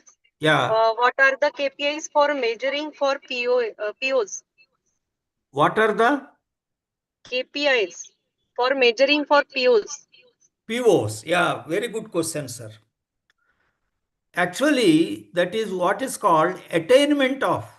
Measuring means attainment of program outcomes, attainment of course outcomes. So for that, your assessment strategies must be totally changed. Your question papers, your assignments, your mini projects, or whatever you do for assessment, they must be mapped with the course learning outcomes or course outcomes. That is most important. Then you mention a threshold minimum for attainment of course outcomes, right? So once that threshold minimum is reached, 40% or 50%, you can put as a threshold minimum for attainment of each course learning outcomes. Then you can say that the course outcome is attained. Suppose 80% of the students have attained the course outcomes. Multiply it by 0.3. So your attainment value is 2.4, right? 2.4 is a good attainment value for the course learning outcomes. You have so many courses, course learning outcomes, and you calculate the attainment values for all the courses. Then you go to the mapping table between the course learning outcomes and program learning outcomes. Then multiply by the weightage in the mapping table. So find out the weighted average for each program learning outcomes, because you have hundreds of course learning outcomes mapped with a particular program learning outcome. Calculate the weighted average of all those program learning outcomes, attainment of program learning outcomes. You must get a value for every program learning outcome between 2 and 2.4. 2.4 out of 3. It is out of 3. Always we calculate out of 3. That is the procedure accepted all over the world. So 2.4 out of 3 is very good attainment value. The actual method of calculation, etc., I have published in my video, calculation of attainment of COs and POs. Please watch that video. Very clearly, I have explained in that video how to calculate the attainment of COs and POs or PSOs. Please watch that video. You will understand in detail. It's a big process. There is a process involved in that, right? It is not, see, many colleges are not doing this, right? Many colleges, they are using some formula, right, to calculate the attainment of course learning outcomes, which is not correct. You have to map every assessment with the course learning outcomes. There is a big process involved, right? So unless you implement that, the accreditation committee will always put questions on calculation of attainment of course outcomes and program outcomes. If your attainment value is less than 2, then you will also be asked questions. Why? Attainment value less than 2 means it is your standards are, achievement standards of the students are very, very poor. It should vary between 2 and 2.4. 2.4 is a very good attainment. 2.4 and higher is excellent.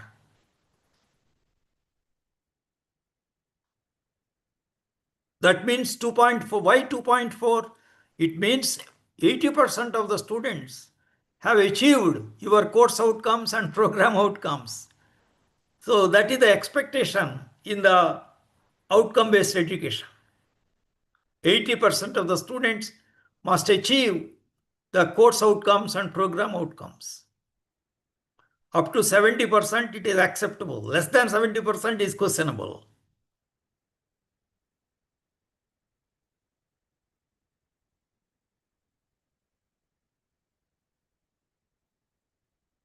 Good question. Thank you, sir. Yeah.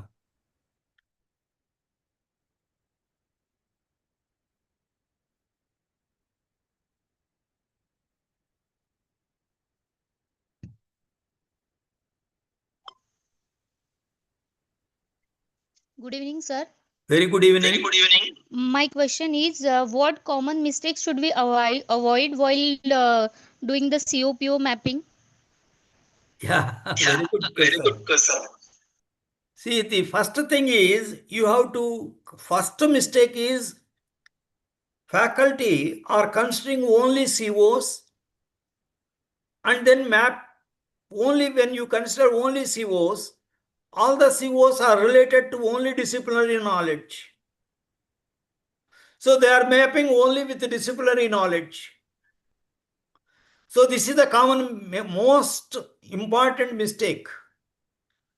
Research related skills, community engagement, self-learning and lifelong learning, critical thinking and problem solving, then collaboration and teamwork, analytical reasoning, all these program outcomes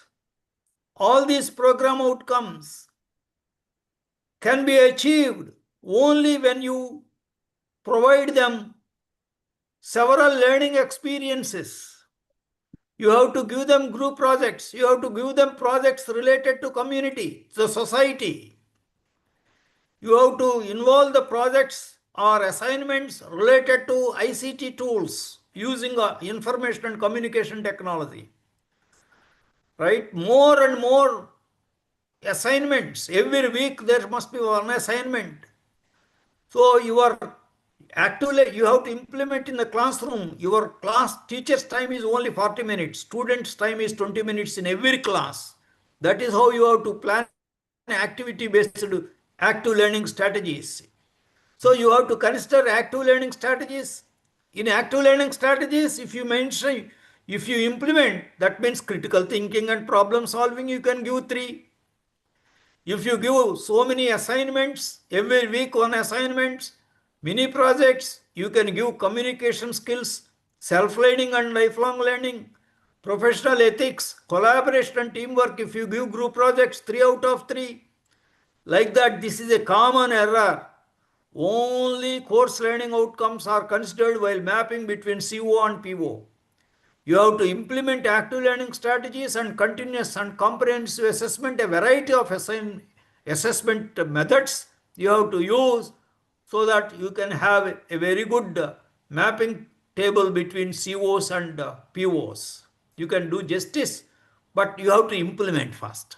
Only then you can do justice. Okay, This sir. common mistake is done by more than 90% of the faculty in the country.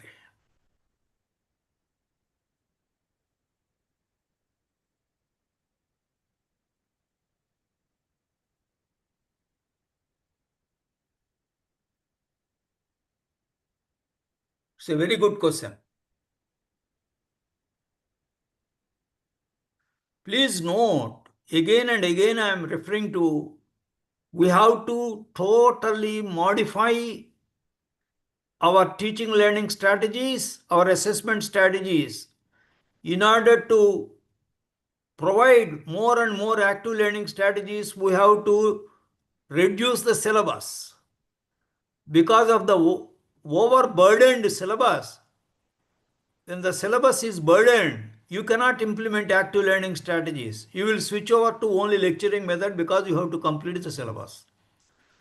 The first victim is the heavy syllabus. First you address that point, right? When you design the syllabus, you consider in every hour, the teacher's time is only 40 minutes. 20 minutes is the student's time. Like that, hour by hour, you calculate for 40 hours. Only for each hour, only 40 minutes is available for your teacher's time. 20 minutes is student's time. For active learning strategies, activities, problem solving, analysis of case studies, group discussions, question answer sessions, and all that. Like that, for a 3-day credit course, only 40 hours. For a 4 credit course, only 50 hours. Like that, hour by hour, you calculate and freeze the syllabus. Don't heavily load the syllabus. That is the first big problem, issue for both the teachers and students. Once you address that, then you implement active learning strategies involving the students in every class, no exception. Map your teaching learning strategies with course learning outcomes. Map your assessments with course learning outcomes.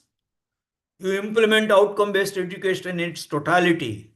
Then you are comfortable and your students are comfortable. Your students will achieve the graduate attributes. Once they achieve the graduate attributes, they will become employable. They will become employable. Your placement percentage will be very high. Then better students will be attracted to your college. Once better students are attracted to your colleges, then your problems are solved, right? Unless the students are interested, the students are capable, the teacher can do little. It is the student ultimately who learns. The teacher can only facilitate the learning environment, can motivate, can guide, can inspire. Ultimately, it is the student, the ability of the student to grasp, to apply, to analyze, to evaluate, to create new knowledge. That is important. Best students must be attracted to our colleges. One of the key indicators is your placement index. Your placement index is possible only when they achieve the graduate attributes. They achieve the graduate attributes only when your syllabus, your teaching learning strategies, and your assessment strategies are suitably modified on a continuous basis at least once in 2 or 3 years.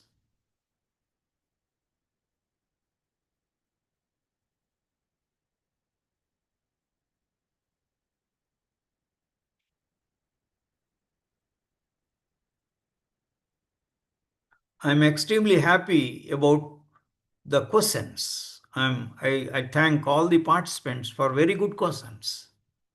Very good questions.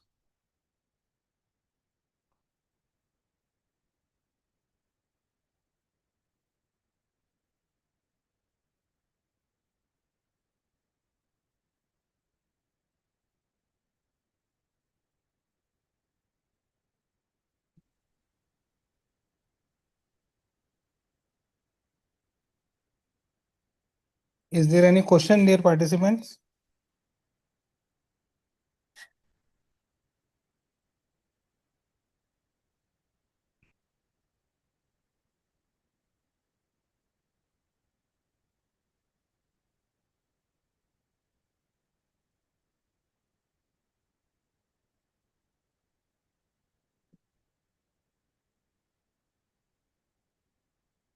I think no questions from the participant now, sir. Okay, you can So with conclude. your permission, shall we end this meeting? Yeah. Thank you very much. Thank you very much on behalf of Sant Gadge Baba Amravati University and Padma Shri Dr. V.B. Kulte College of Engineering for your valuable inputs during that very good sessions. Yeah. Thank you very much, sir. Thank you very much, sir. Yeah. Right. With your kind permission, I leave the session. Yes, sir. Thank you, sir.